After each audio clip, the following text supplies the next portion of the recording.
పైన తరిగొండ వెంగమాంబ గారి బృందావనం ఉంది, పాపనాశనం ఉంది, ఆకాశగంగ ఉంది.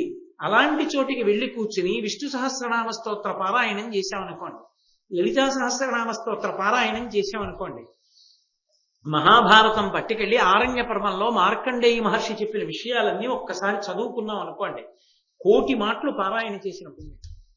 ఒక 3 రోజులు వెంకటాచలం కొండ మీద ఉండి సుందరకాండ చదువుకుని వచ్చాడు అనుకోండి, 1,000,000 మార్లు సుందరకాండ పారాయణ చేసుకున్నట్టు.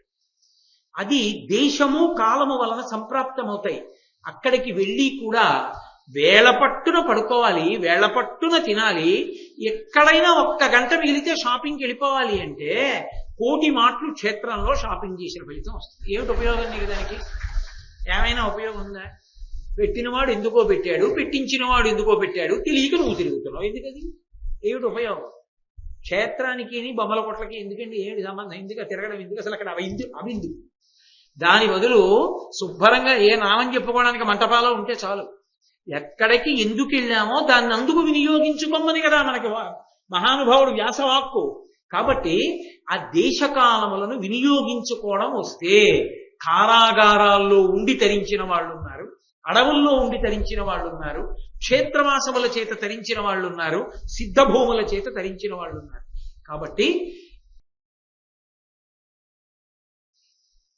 ఎక్కడ ధర్మం ఉందో అక్కడ దేవతల యొక్క అనుగ్రహం ఉంటుంది. ధర్మాన్ని అనుష్ఠించేవాడు కనుక ధర్మరాజు గారు ఆయనని అవమానించాలి, ఘోషయాత్ర చెయ్యాలి అని దుర్యోధనుడు సంకల్పం చేసినప్పటికీ ధర్మరాజు గారి సమక్షంలో దుర్యోధనుడే అవమానింపబడి ధర్మరాజు గారి యొక్క ప్రమేయంతో విడిపింపబడి తిరుగు ప్రయాణం అయ్యాడు.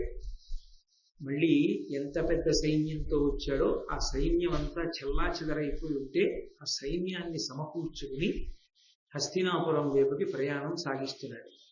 ఆ హస్తినాపురం వైపుగా బయలుదేరి వెళుతున్నప్పుడు ఆయన చిత్తమునకు శాంతి లేదు. ఎందుచేతనంటే తాను అనుకున్నదొకటి, జరిగినదొకటి.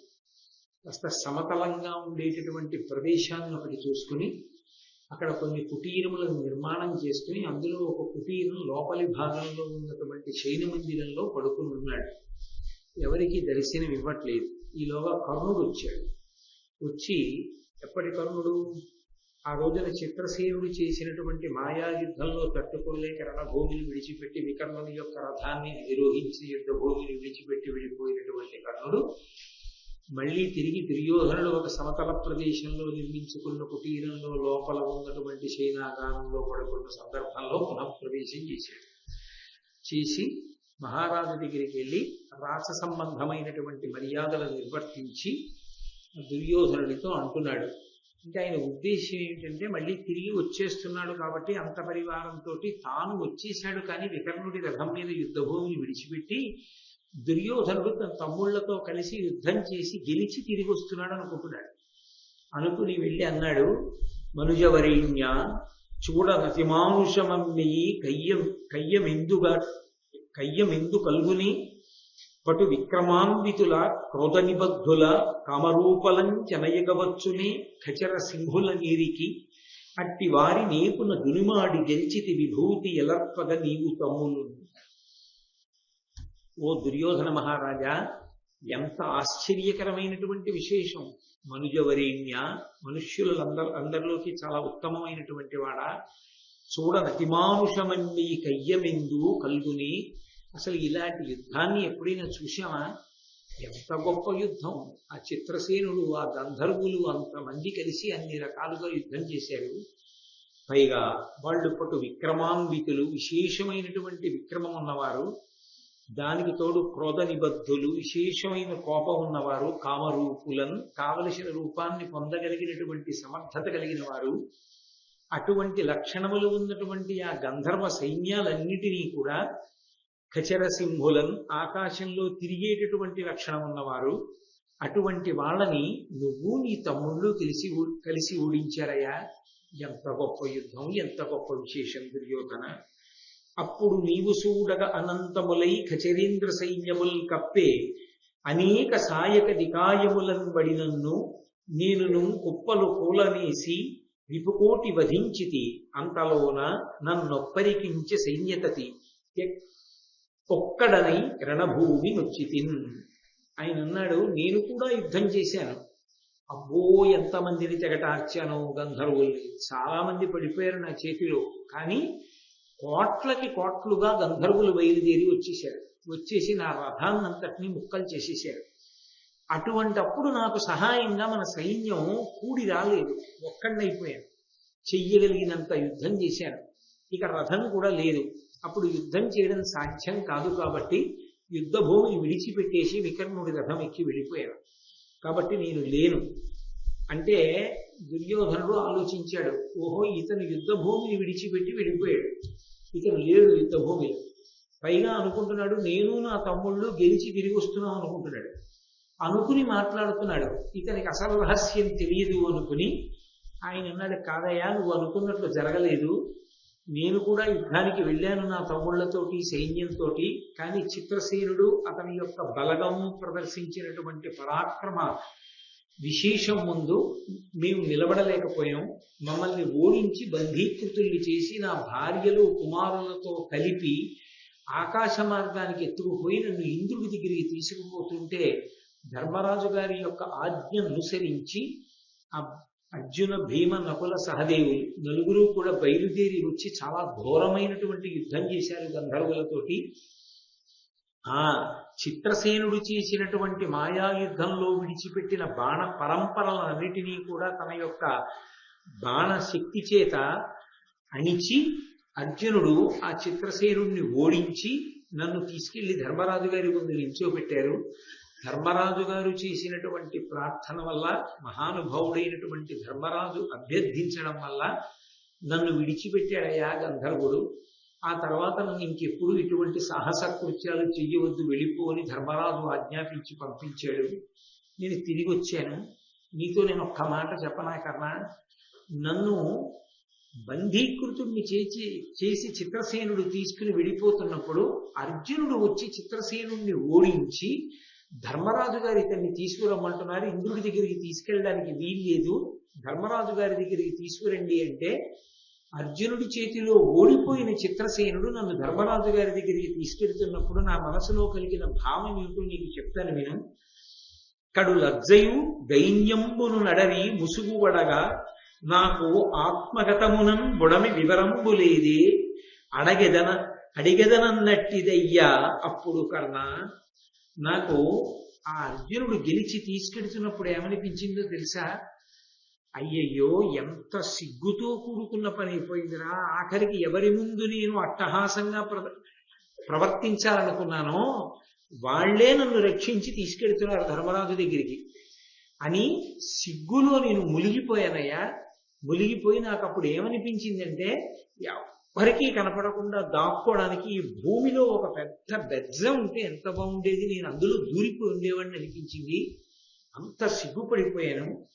అక్కట ఆ మహారణమునందు వియచ్చర కోటితోడ వేరొక్కున బోరి ఏను మృతినొందగనేరన అట్టులైన ఈ తక్కువ పాటు లేక ప్రమదంబున దేవపదంబునందుగును మిక్కిలి అయిన కీర్తియును నిదిరియందు వెలుంగు నిత్యమై. నాకిప్పుడు అనిపిస్తోంది, అసలు ఆ భయంకరమైనటువంటి సంగ్రామ క్షేత్రంలో ఆ గంధర్వులతో యుద్ధం చేసినప్పుడు నేను వాళ్ళ చేతిలో మరణించి ఉంటే నాకు రెండు దక్కి ఉండేవి.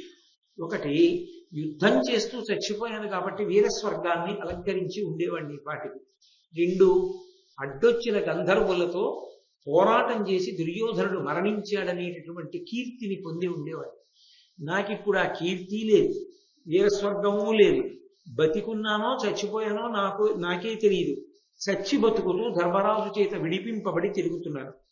కాబట్టి ఇదేమి జీవితమయ్యా, నాకు చాలా బాధగా ఉంది, ఇలా బ్రతకడం నాకు ఇష్టం లేదు. కాబట్టి నేను ఇప్పుడు ఒక నిర్ణయానికి వచ్చాను, నాకు ఇంకా ఐశ్వర్యం మీద కానీ రాజ్యం మీద కానీ ధనం మీద కానీ వ్యామోహం లేదు. అంతటి అభిమానధనుడు తన విషయానికి వచ్చేటప్పటికీ అంత అభిమానం ఉన్నవాడు ఇతరుల అభిమానం కూడా అలాగే ఉంటుంది అని మాత్రం ఆలోచించాడు. అక్కడ వచ్చింది ధర్మలోకం. కాబట్టి నేను ఇప్పుడు ఒక నిర్ణయానికి వచ్చాను, ప్రాయోపవేశం చేస్తాను. గర్భాసనం మీద కూర్చుని నేను ఏమీ ఆహారం తీసుకోకుండా నా శరీరం పడిపోయేంత పర్యంతము నా యొక్క మనస్సుని ఇంద్రియాలని అంతర్ముఖం చేసి ఆత్మయందు ప్రవేశపెట్టి నేను ఆ చిత్తుని అనుభవిస్తూ ఉండిపోతాను. అలా ఉండిపోగా ఎప్పుడో పోషణ లేక ఈ శరీరం పడిపోతుంది. ఈ శరీరం పడిపోయిన తర్వాత నేను బ్రహ్మమునందు కలిసిపోతాను, స్వర్గాన్ని అలంకరిస్తాను. కాబట్టి స్వర్గానికి వెళ్ళిపోవాలి అని నేను నిశ్చయం చేసుకున్నాను. పాండవులు పెట్టినటువంటి భిక్ష అయినటువంటి ఈ శరీరంతో మాత్రం నేను ఉండను అని తన నిర్ణయాన్ని ప్రకటించి దుశ్శాసనుణ్ణి పిలిచి, ఒరే నాయనా తమ్ముడా, నువ్వు నా మాట వినేటటువంటి వాడివి, నీకు పట్టాభిషేకం చేసేస్తున్నాను. ఇక నుంచి ఈ కర్ణుడు, శకుని మొదలైనటువంటి వాళ్ళు నీకు అనుమాయులుగా ఉంటారు. నువ్వు యథేచ్ఛగా రాజ్యం చేసి అందరి యొక్క సుఖాన్ని అపేక్షించు. ఇక నేను రాజుగా ఉండదలుచుకోలేదు, అందుకు నీకు ఇప్పుడే ఈ ముహూర్తంలోనే పట్టాభిషేకం జరుగుతుంది అన్నాడు. ఆ దుశ్శాసనుడు వెంటనే ఉన్నవాడు ఉన్నట్టుగా కుప్ప కూలిపోయి దుర్యోధనుడి యొక్క పాదముల మీద పడి నమస్కరించి ఘోరును ఏడుస్తూ తన కన్నీటితో దుర్యోధనుడి యొక్క కాళ్ళు కడిగినంత పని చేసి, అన్నయ్య, ఈ భూమండలం ఎంతకాలం ఉంటుందో, సముద్రములు ఎంతకాలం ఉంటాయో అంతకాలము ఈ అఖండ భూమండలాన్ని నువ్వే పరిపాలన చెయ్యాలి తప్ప నీ వంటి సమర్థుడు చెయ్యనటువంటి దాన్ని నేను ఎలా చెయ్యగలను. కాబట్టి నువ్వే పరిపాలన చెయ్యవలసింది, నేను ఈ రాజ్యాన్ని ఏలుకోను అన్నాడు. అంటే కర్ణుడు గబగబా జోక్యం చేసుకుని అన్నాడు, ఏమైనా బాగుందా, ఇది గౌరవంతో కూడుకున్న విశేషమా? ఏమిటి దుర్యోధనుడు ఏడవడం ఏమిటి, దుశ్శాసనుడు ఏడవడం ఏమిటి, ఆయన శరీరం విడిచిపెట్టడం ఏమిటి, దుశ్శాసనుడికి రాజ్యం ఇవ్వడం ఏమిటి, ఈ మాటలు ఏమీ బాగులేదు. ఒక అల్ప మనుజుక్రియ సొమకులోత్తమ నీకు ఇట్లు మహనీయ సుఖ ప్రకృతి యగు నిజ శరీరం బకట విడువ తలపనగునే అవిహిత బుద్ధిన్, విహితము కానటువంటి బుద్ధితో నిర్ణయం చేసుకుని కేవలము భోగములు అనుభవించడానికి, సుఖాలు అనుభవించడానికి మాత్రమే యోగ్యమైనటువంటి ఆ శరీరాన్ని విడిచిపెడతావా? అంటే అన్ని సుఖాలు, అన్ని భోగాలు అనుభవించవలసినటువంటి వాడివి బలవంతంగా మరణించవలసినటువంటి అవసరం నీకేమిటి? కాబట్టి అలా నువ్వు చేయడానికి వీల్లేదు అని ఆయన అన్నాడు. నువ్వు అలా మరణిస్తాను అనేటటువంటి మాట అంటే మాకు విశేషమైనటువంటి దుఃఖం కలుగుతోంది. నువ్వు లేని నాడు నేను కానీ, శకుని కానీ, ఈ మిగిలినటువంటి నీ సోదరులు కానీ ఎలా సంతోషంగా ఉంటాం? అందుకని నువ్వు సశరీరుడవై నీ ప్రతిజ్ఞ విరమించి మళ్ళీ హస్తినాపురానికి తిరిగి వచ్చి అఖండ భూమండలాన్ని ఏలుకో. ఇక పాండవులు నిన్ను విడిపించిన విశేషం అంటావా? నువ్వు ధర్మాన్ని స్థూలంగా ఆలోచించవు, ధర్మాన్ని సూక్ష్మంగా ఆలోచించలేదు.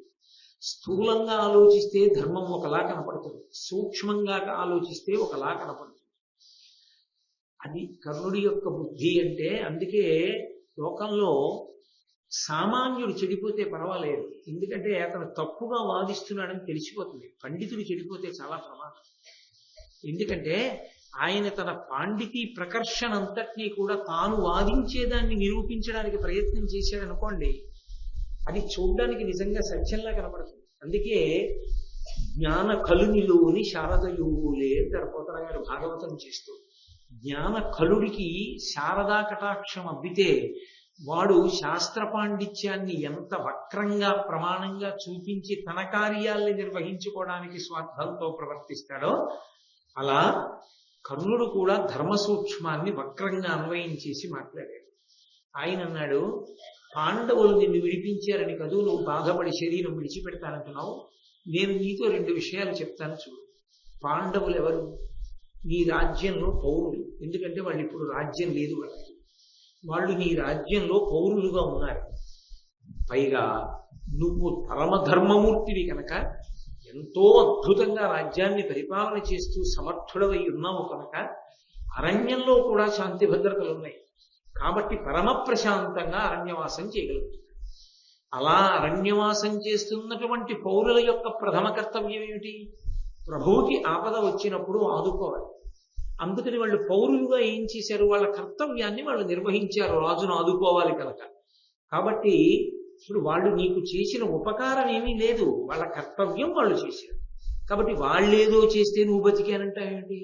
2, ఇంకొక మాట చెప్తాను. పాండవులు నీకు ఇప్పటికీ దాసులే. ఓడిపోయారుగా మాయాద్యూతంలో. ఓడిపోయినటువంటి కారణం చేత వాళ్ళు నీకు దాసులు. ఇది అబద్ధం. ఎందుకని? వాళ్ళ దాస్యాల్ని ఆయుధాలతో సహా ధృతరాష్ట్ర మహారాజు విడిపిస్తూ ద్రౌపదీదేవికి వరాలిచ్చిన ఘట్టాన్ని మీరు సభాప్రభంలో విన్నారు. కాబట్టి వాళ్ళు దాసులు కాదు, వాళ్ళు నీ దాసులు. కాబట్టి నీ కోసం వాళ్ళు వాళ్ళ ప్రాణాలు విడిచిపెట్టేయవలసి ఉంటుంది నిన్ను రక్షించడానికి. వాళ్ళ ధర్మం కోసం వాళ్ళు వెళ్ళారు, నిన్ను విడిపించారు. ప్రభువుని రాజ్యంలో ఉన్న ఏ పౌరుడు ఉపకారం చేయడు, ఏ దాసుడు అలా ప్రవర్తించాడు. కాబట్టి పాండవులు ఏదో మహోపకారం చేశారంటామే. ఏమిటి కడుపులో కినుకంటే అర్జునుడు చిత్రసేనుడిని ఓడించాడన్న మాట తాను తట్టుకోలేడు. తాను ఓడించలేక వెళ్ళిపోయాడు, నిలబడి అర్జునుడు ఓడించాడు. ఈ మాట ఆయనకి జీర్ణం కాదు. అందుకని దాన్ని వేరొక రకంగా అన్వయం చేశాడు. అన్వయం చేసి కాబట్టి పాండవులు ఏదో మహోపకారం చేశారని, అందుకని నువ్వు శరీరంతో ఉండకూడదని నువ్వు మాట్లాడడం తప్పు. నువ్వు చక్కగా సంతోషంగా సుఖాలు అనుభవించడానికి యోగ్యుడివి. కాబట్టి తిరిగి హస్తినాపురానికి వచ్చేసేది అంతే. అంటే దుర్యోధనుడు అన్నాడు, ఒక్కనాటికి తిరిగి కాదు, అది నా వల్ల జరిగే పని కాదు. ఇంత బ్రతుకు బ్రతికి ఇంత డాంబికమైనటువంటి జీవితాన్ని గడుపుతూ ఎవరిని అవమానించడానికి వెళ్ళానో వాళ్ళ ముందే అవమానింపబడి వాళ్ళ వలన బ్రతుకు కలిగి తిరిగి వచ్చి బ్రతకనా? ఒక్కనాటికి బ్రతకన, ప్రాయోపవేశం చేసి తీరుతానన్నాడు.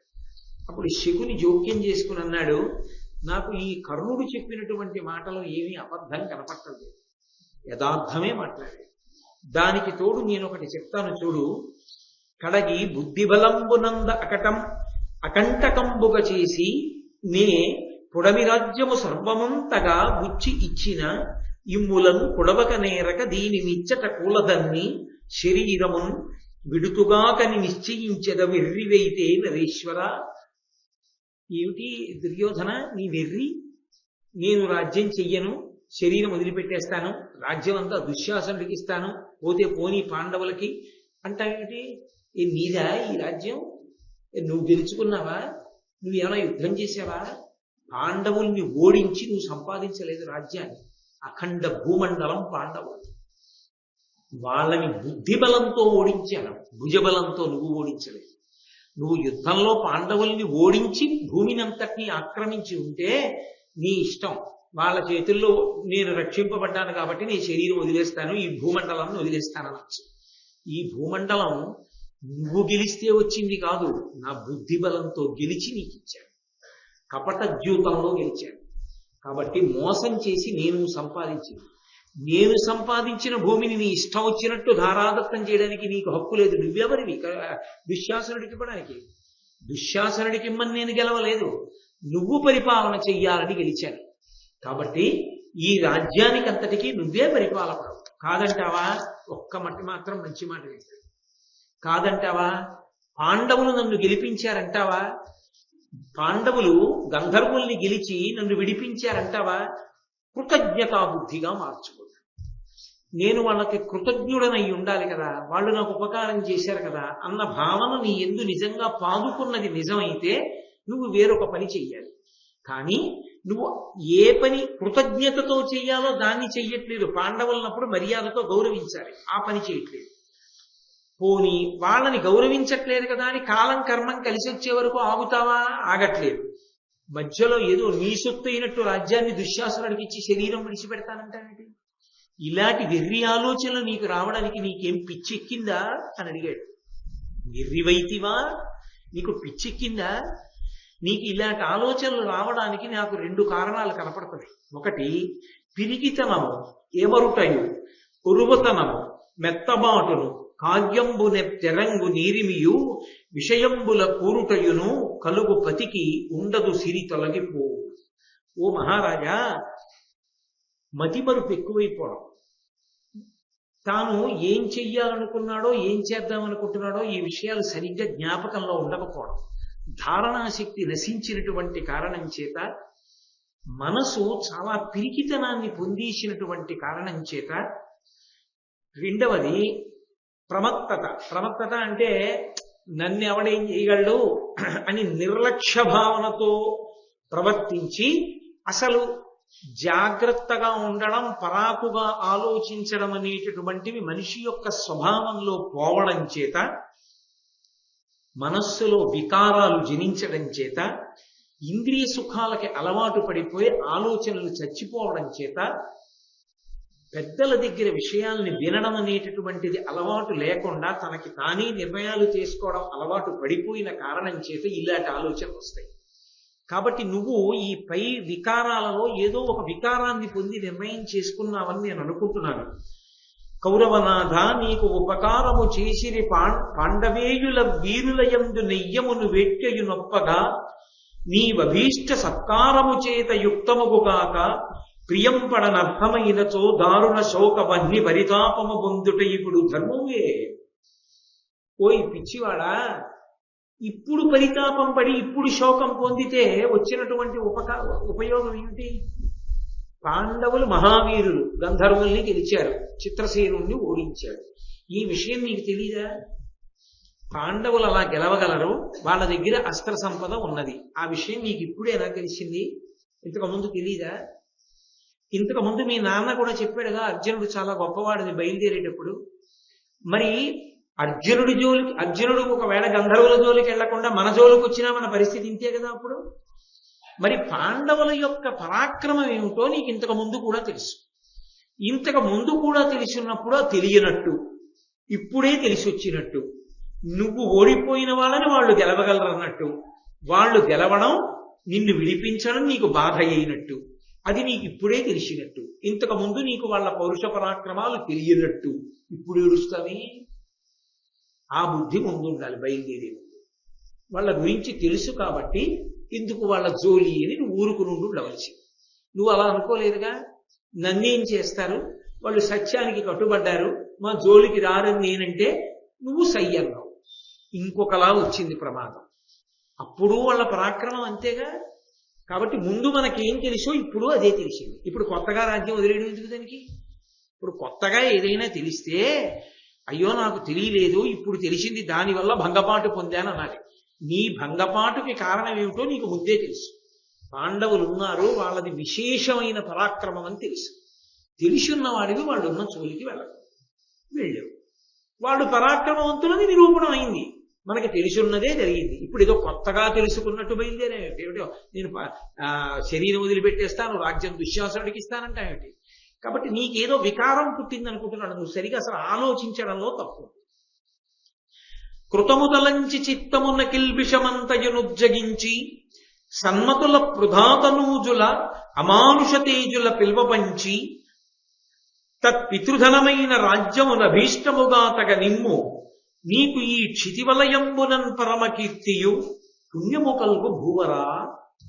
ఒకవేళ నిజంగా పాండవులు అమిత పరాక్రమవంతులన్న విషయం ఇప్పుడు నీకు తెలిసి దాని మీద స్థిరమైన నమ్మకం ఏర్పడిపోయింది.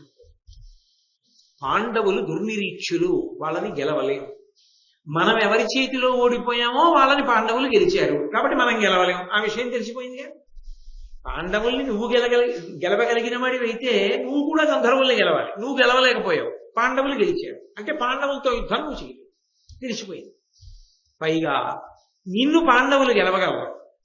నిన్ను కట్టి తీసుకోపోతుంటే వాళ్ళు ఊరుకుంటే చాలు, రాజ్యం వాళ్ళు ఊరుకోలేదు, నిన్ను విడిపించారు. అంటే ఇప్పుడు ఏమిటి అర్థమవుతోంది? వాళ్ళకి చాలా పరాక్రమం ఉందని తెలిసి శత్రుత్వం పెట్టుకున్నవాడు నువ్వు. తమకింత పరాక్రమం ఉందని తెలిసి మిత్రత్వం పెట్టుకున్న వాళ్ళు వాళ్ళ మంచివాళ్ళు, నువ్వా మంచివాడివి. నీ ఆలోచనకి ఏమైనా అర్థం ఉందా?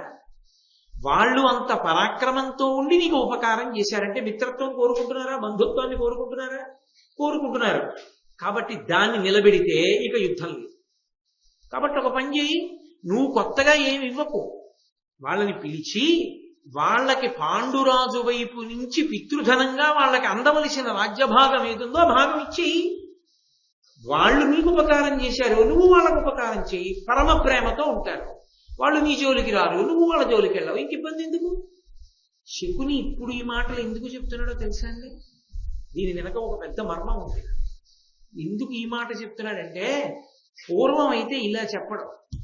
పూర్వం ఏం చెప్పేవాడంటే, ఏం పర్వాలేదు మళ్ళీ జూదానికి పిలంటాడు. ఇప్పుడు అలా అనలేడు. ఎందుకు అనలేడు?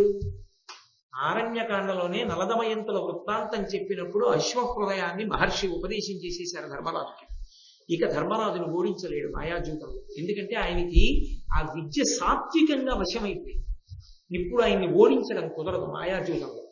కాబట్టి ఇప్పుడు తను ఇంకేం చేయలేడు. ఏమీ చేయలేనప్పుడు గెలవాల్సింది ఎలా? యుద్ధంలోనే. యుద్ధంలో గెలవలేదన్నది సత్యం. కాబట్టి ఇప్పుడు దుర్యోధనుడిని రక్షించుకోవాలంటే మార్గం ఏమిటంటే నువ్వు వెళ్ళలేవురా అన్న విషయం చెప్పేది. కానీ ఒక్కటి మాత్రం మీరు గమనించాలి, కపట జూదం ఆడినప్పుడు ఎంతటి మాయావో శత్రుబలాన్ని లెక్క పెట్టినప్పుడు కూడా అంత బాగానూ లెక్క పెడతాడు శత్రు. రెండిటిలోనూ ఆయన బుద్ధికి పదునుంది. కాబట్టే నీకు అసలు యుద్ధం అన్న మాటే లేదు. ఇంకా జూదంలో ఇంకా నేను సహాయం చేయలేను. యుద్ధానికి వస్తే నువ్వు నిలబడలేవు. వాళ్ళు ప్రేమ చూపించారు, నువ్వు ప్రేమ నిలబెట్టుకుని పిలిచి అయింది ఏదో అయిపోయిందయా, మీ నాన్నగారు ఇచ్చిన రాజ్యంలో భాగం మీరు ఇచ్చుకోండి, మిగిలింది మేము ఏలుకుంటాం అని ప్రేమగా ఏలుకుంటే ఏ గొడవలు లేవు. ఒక అందుకు వచ్చింది ఒక అందుకు సరిపోతుంది.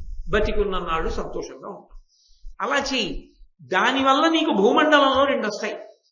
ఏ అపకీర్తి పొందాలని ఏడుస్తున్నావో దాని స్థానంలో విశేషమైన కీర్తి వస్తుంది. దుర్యోధనుడు పిలిచి రాజ్యం ఇచ్చేశాడు. వాళ్ళ రాజ్యం వాళ్ళు ఏలుకుంటున్నారు, ఈయన రాజ్యం ఈయన ఏలుకుంటున్నాడు. చక్కగా ప్రేమతో ఉంటున్నారు అన్నదమ్ములు, జ్ఞాతి వైరం లేదని లోకం అంతా పొగుడుతుంది.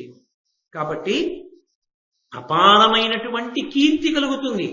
2 పాపపు బుద్ధితో కపట జూదంలో గెలిచాం.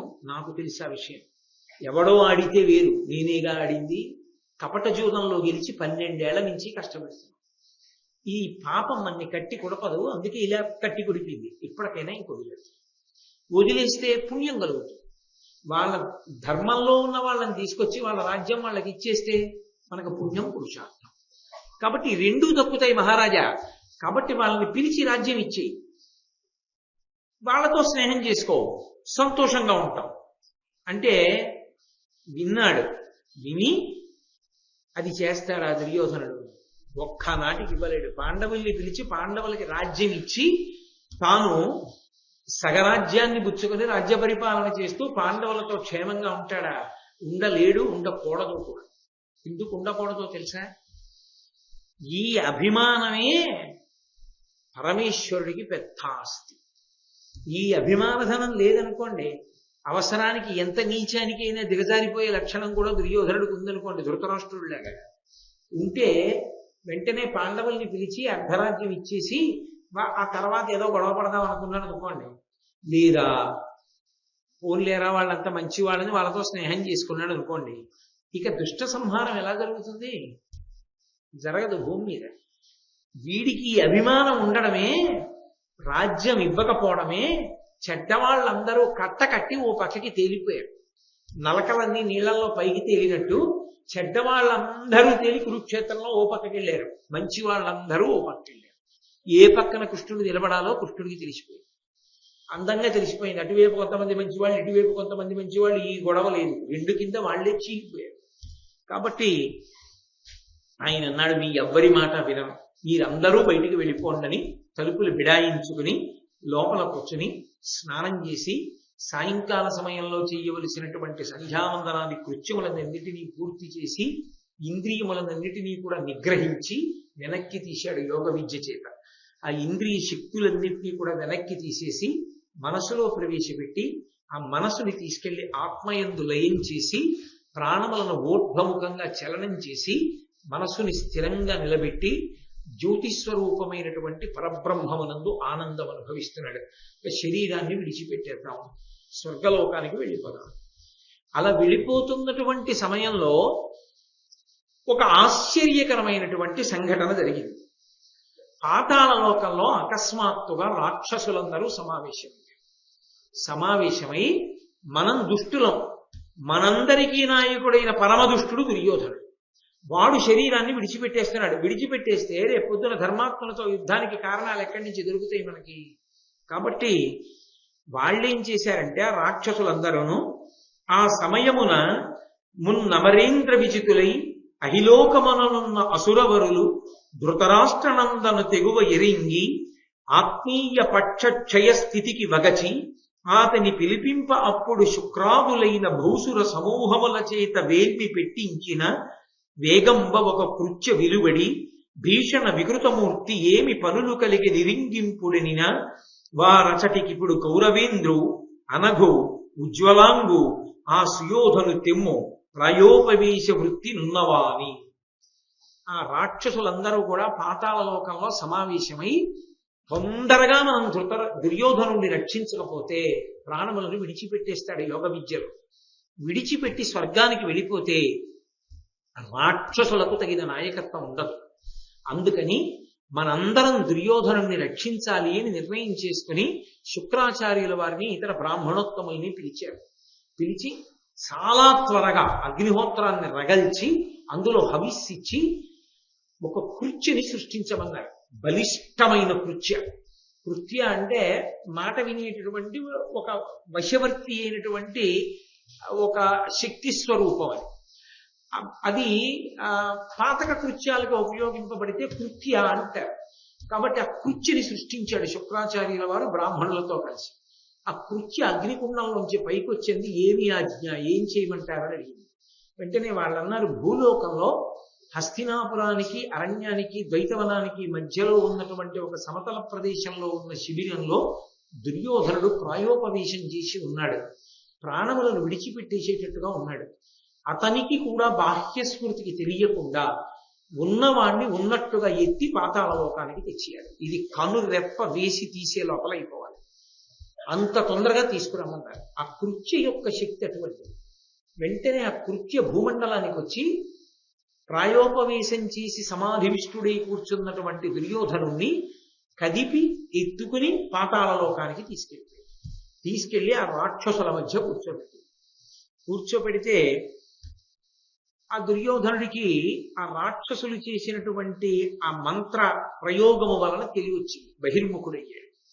బహిర్ముఖుడై చూశాడు ఆ రాక్షసులందరినీ. ఏమిటి వీళ్ళందరూ ఎవరనుకున్నాడు.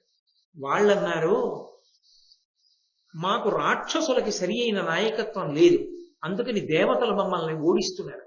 మేమందరం కలిసి ఒకానొకప్పుడు పార్వతీ సహితుడైనటువంటి పరమేశ్వరుడు గురించి తపస్సు చేశాం. పరమేశ్వరుడు ప్రత్యక్షమయ్యాడు పార్వతీ సహితుడు. ఏం కావాలరా మీకు అని అడిగాడు. మాకు చాలా గొప్ప శరీరం ఉన్నటువంటి వాడు, అతి బలవంతుడైనటువంటి నాయకుడు కావాలి అని అడిగాడు. అప్పుడు పరమేశ్వరుడు మాకు నిన్ను కానుకగా ఇచ్చాడు నాయకుడిగా. నువ్వు మామూలు మనిషిని అనుకుంటున్నావు కాదు, నీ యొక్క శరీర రహస్యాలు మాకు తెలుసు. నీదగు పూర్వదేహము వినిర్మల వజ్రశిలా విశేష సంపాదితము, అస్త్రశస్త్ర పరిపాటన భేద్యము కాదు, నిత్య నికేదము పుష్పకోమలము, ఖేచర భూచర కామినీ మనోహ్లాదనము, ఇట్లుగా అభవుడర్ధినునర్చి ఉమాసమేతుడైనటువంటి ఆ పరమేశ్వరుడు మాకు నిన్ను కానుకగా ఇస్తూ నిన్ను ఎంత గొప్ప శరీరంతో నిర్మాణం చేశాడో మాకు చెప్పాడు. నీదగు పూర్వదేహము అంటే పైనున్నటువంటి శరీరం. నాభికి పైనున్నటువంటి శరీరాన్ని పూర్వదేహం అంటారు. ఈ నాభి నుంచి బొడ్డు నుంచి పైన ఉన్న శరీరం అంతా కూడా దుర్యోధనుడిది. సప్తధాతువులతో చర్మము, రక్తము, మాంసము, కొవ్వు, అస్థి, శుక్ల, మేధల చేత నిర్మింపబడినది కాదు. అది పైన కప్పబడి ఉంటుంది. దేని చేత?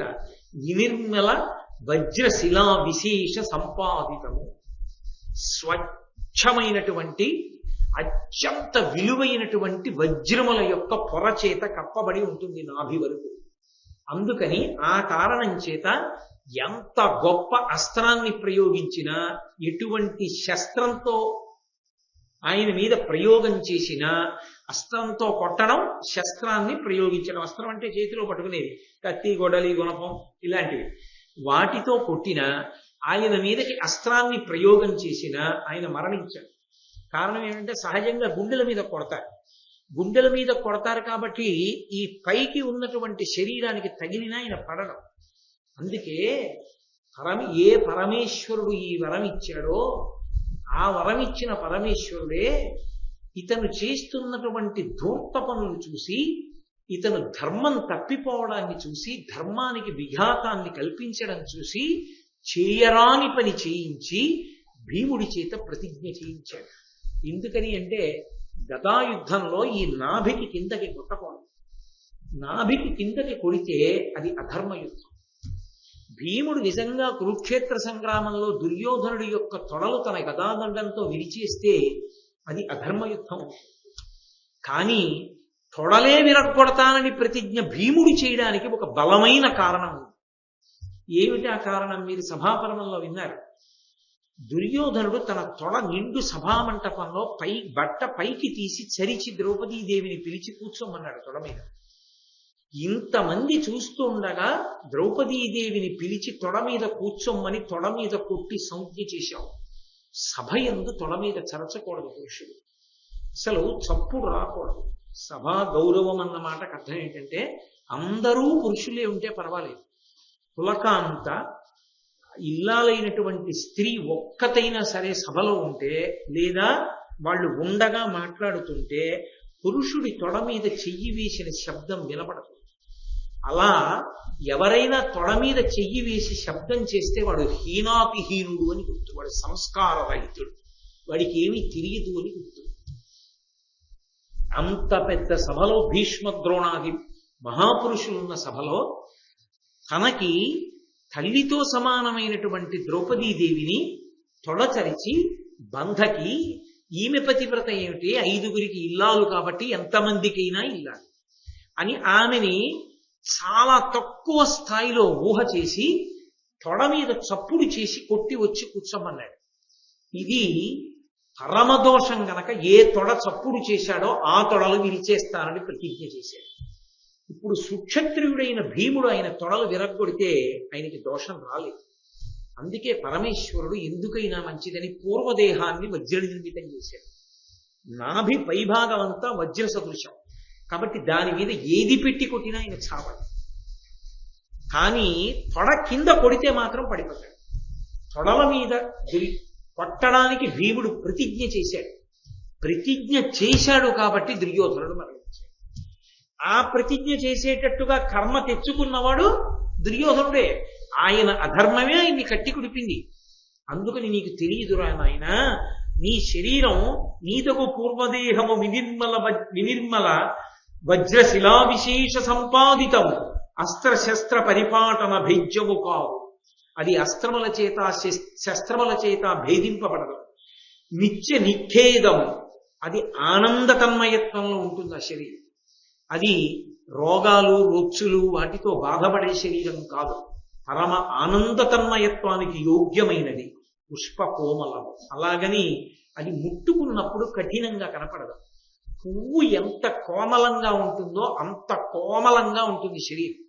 కానీ అస్త్రశస్త్రములు పెట్టి కొట్టినప్పుడు మాత్రం వజ్ర సదృశ్యం అయిపోయి ఆ శరీరం భేదింపబడదు. ఇంత రెండు పరస్పర విరుద్ధమైన విషయాల్ని పరమేశ్వరుడు నీ యందు ఉంచాడు. దీని వలన ఏమైందో తెలుసా? సాధారణంగా పురుషులకు ఉండేటటువంటి వాళ్ళు, అందున మల్ల యుద్ధ యోధులకు ఉండే కఠినమైన శరీరం నీకు లేదు. కుసుమకోమలమైన శరీరం కాబట్టి నీ శరీరాన్ని చూసినప్పుడు కేచర భూచర కామిని మనోహ్లాదల దేవకాంతలు, గంధర్వకాంతలు, భూమి మీద ఉండే కాంతలు నీ వంక చూసినప్పుడు మోహిస్తారు. అంత అద్భుతమైన శరీరం నీ శరీరం. పైగా అటువంటి శరీరం ఉండేటట్టుగా స్వయంగా అభవుడు అర్ధినున్నచ్చి ఉమాసమేతుడై పార్వతీ సహితుడైన పరమేశ్వరుడు వరమిచ్చాడు. కాబట్టి నీవు ధరిత్రి పుట్టుటయు నీకు సహాయము చేయబోరి నానావిధ దైత్య దానవ గణంబులు రాజకులంబులందు సద్భావనముద్భవించే పటు బాహులు దివ్య మహస్త్ర కోవిదుల్ ద్రావిత వైరులుర్వి భగదత్త పురస్సురులైన వీరులై. నువ్వు రాక్షసులకి నాయకత్వం వహించడానికే పుట్టావు కనుక అనేకులైనటువంటి రాక్షసులు ఇతపూర్వం మరణించిన వారు కూడా భయంకరమైన రాక్షసులందరూ ఈ భూమి మీద రాజులై పుట్టారు. ఆ రాక్షసాంశలే రాజులుగా ఉన్నారు. అందుకే భూమికి బరువైంది. వాళ్ళందరూ నీ నాయకత్వాన్ని కోరుకుంటున్నారు. పాండవులతో యుద్ధం జరుగుతుంది 13 సంవత్సరముల తర్వాత. అరణ్యవాసం అయిపోవడానికి సిద్ధమవుతోంది. ఇంకొక సంవత్సరం అజ్ఞాతవాసం ఉంది.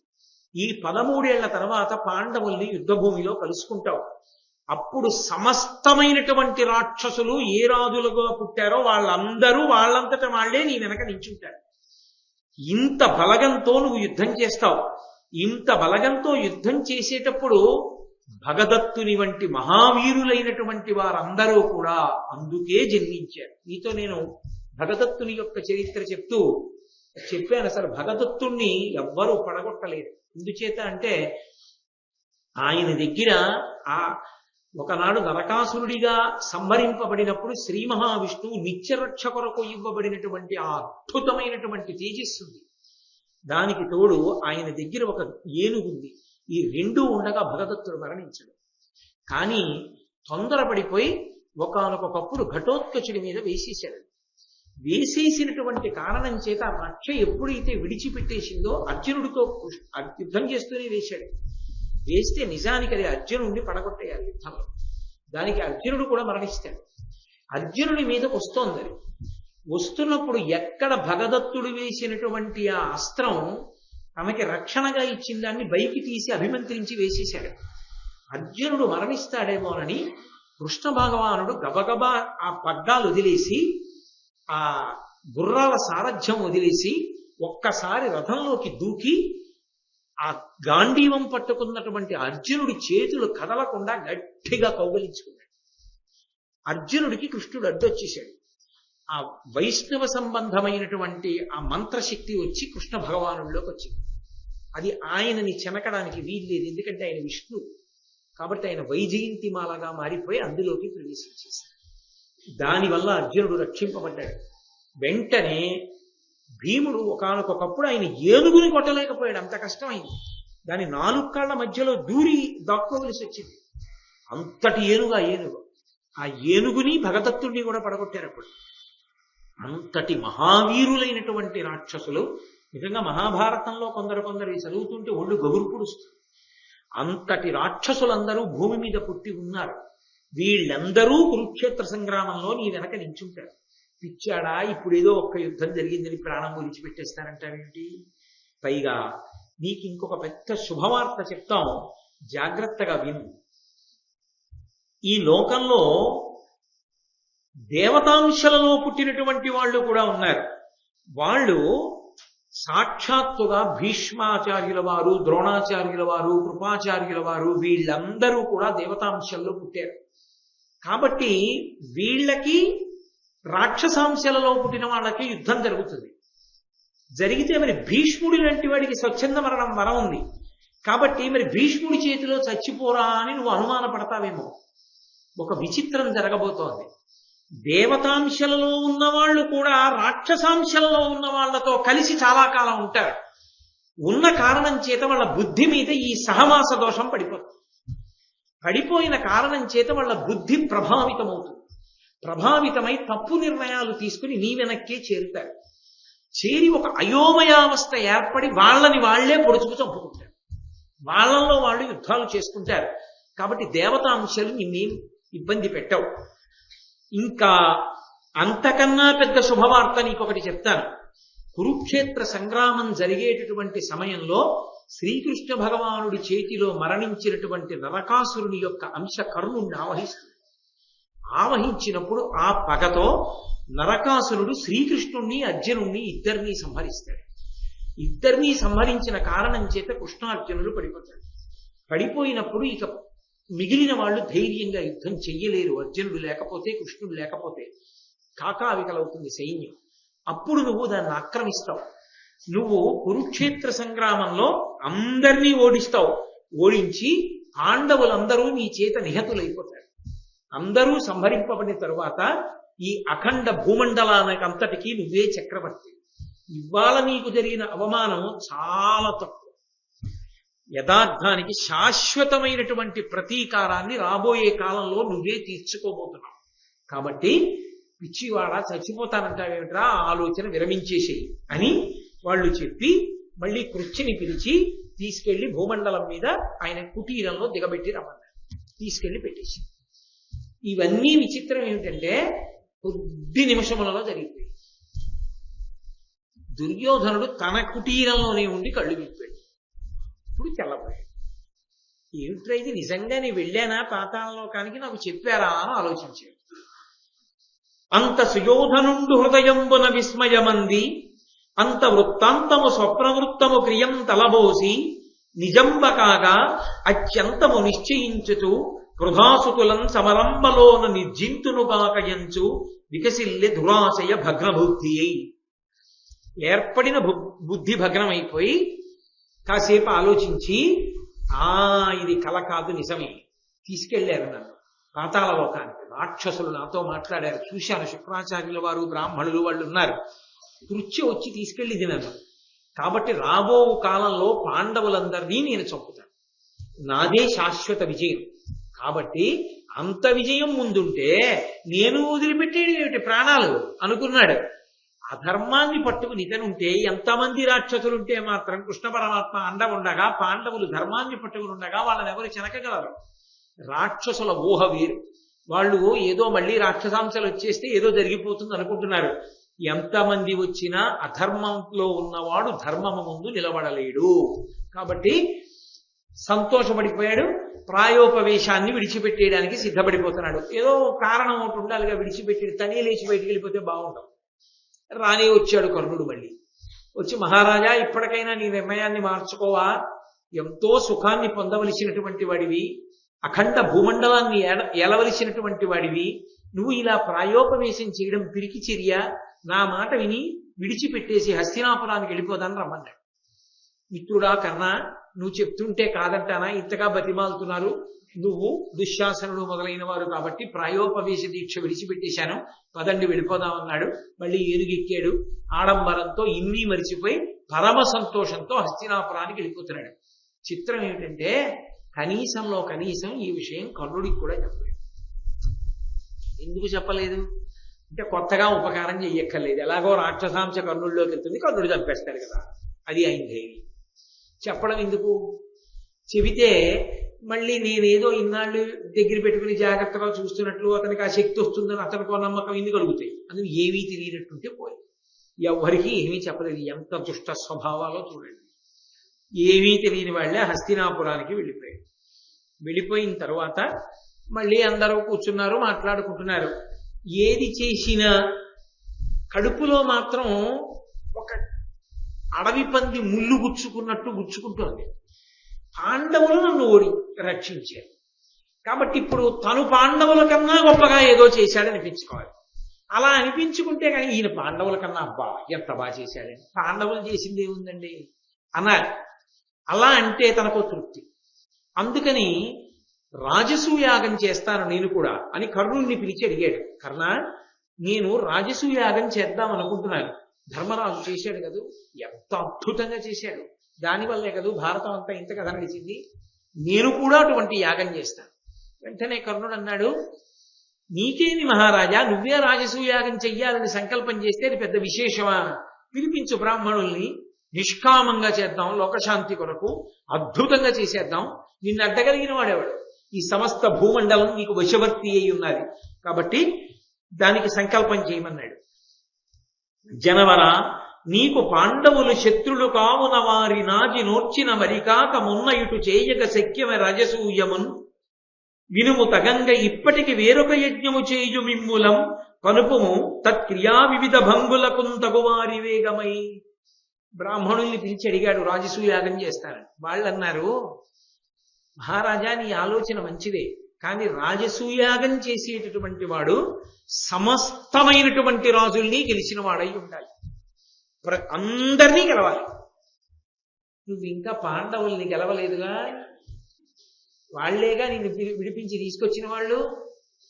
పాండవుల్ని గెలిచేంత వరకు రాజసూయాగం చేయడానికి వీలు.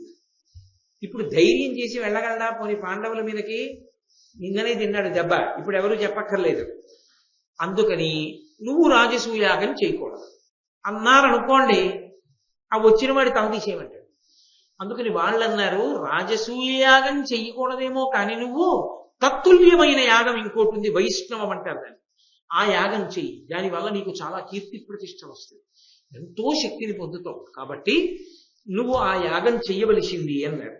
రాజసూయంబు నట్టిద రాజవర్య వైష్ణవంబను యాగంబు వాసుదేవుడి మఖము చేసే తొల్లి అభీష్ట విధియ చేయు నిర్విఘ్నముగా ఇది చెల్లు నీకు.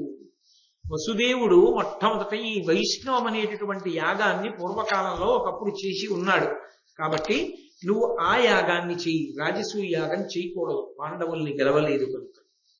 తప్పకుండా అలాగే చేస్తానన్నాడు. అందరికీ కబురు చేశాడు. అందరికీ కబురు చేసినప్పుడు ధర్మరాజు గారికి కూడా శుభలేఖ పంపించాడు. ప్రత్యేకంగా ఒక దూతనిచ్చి పంపించాడు. ఎందుకని? ఆ దుష్టబుద్ధి పోదు. ధర్మరాజు గారు వచ్చి చూడాలి.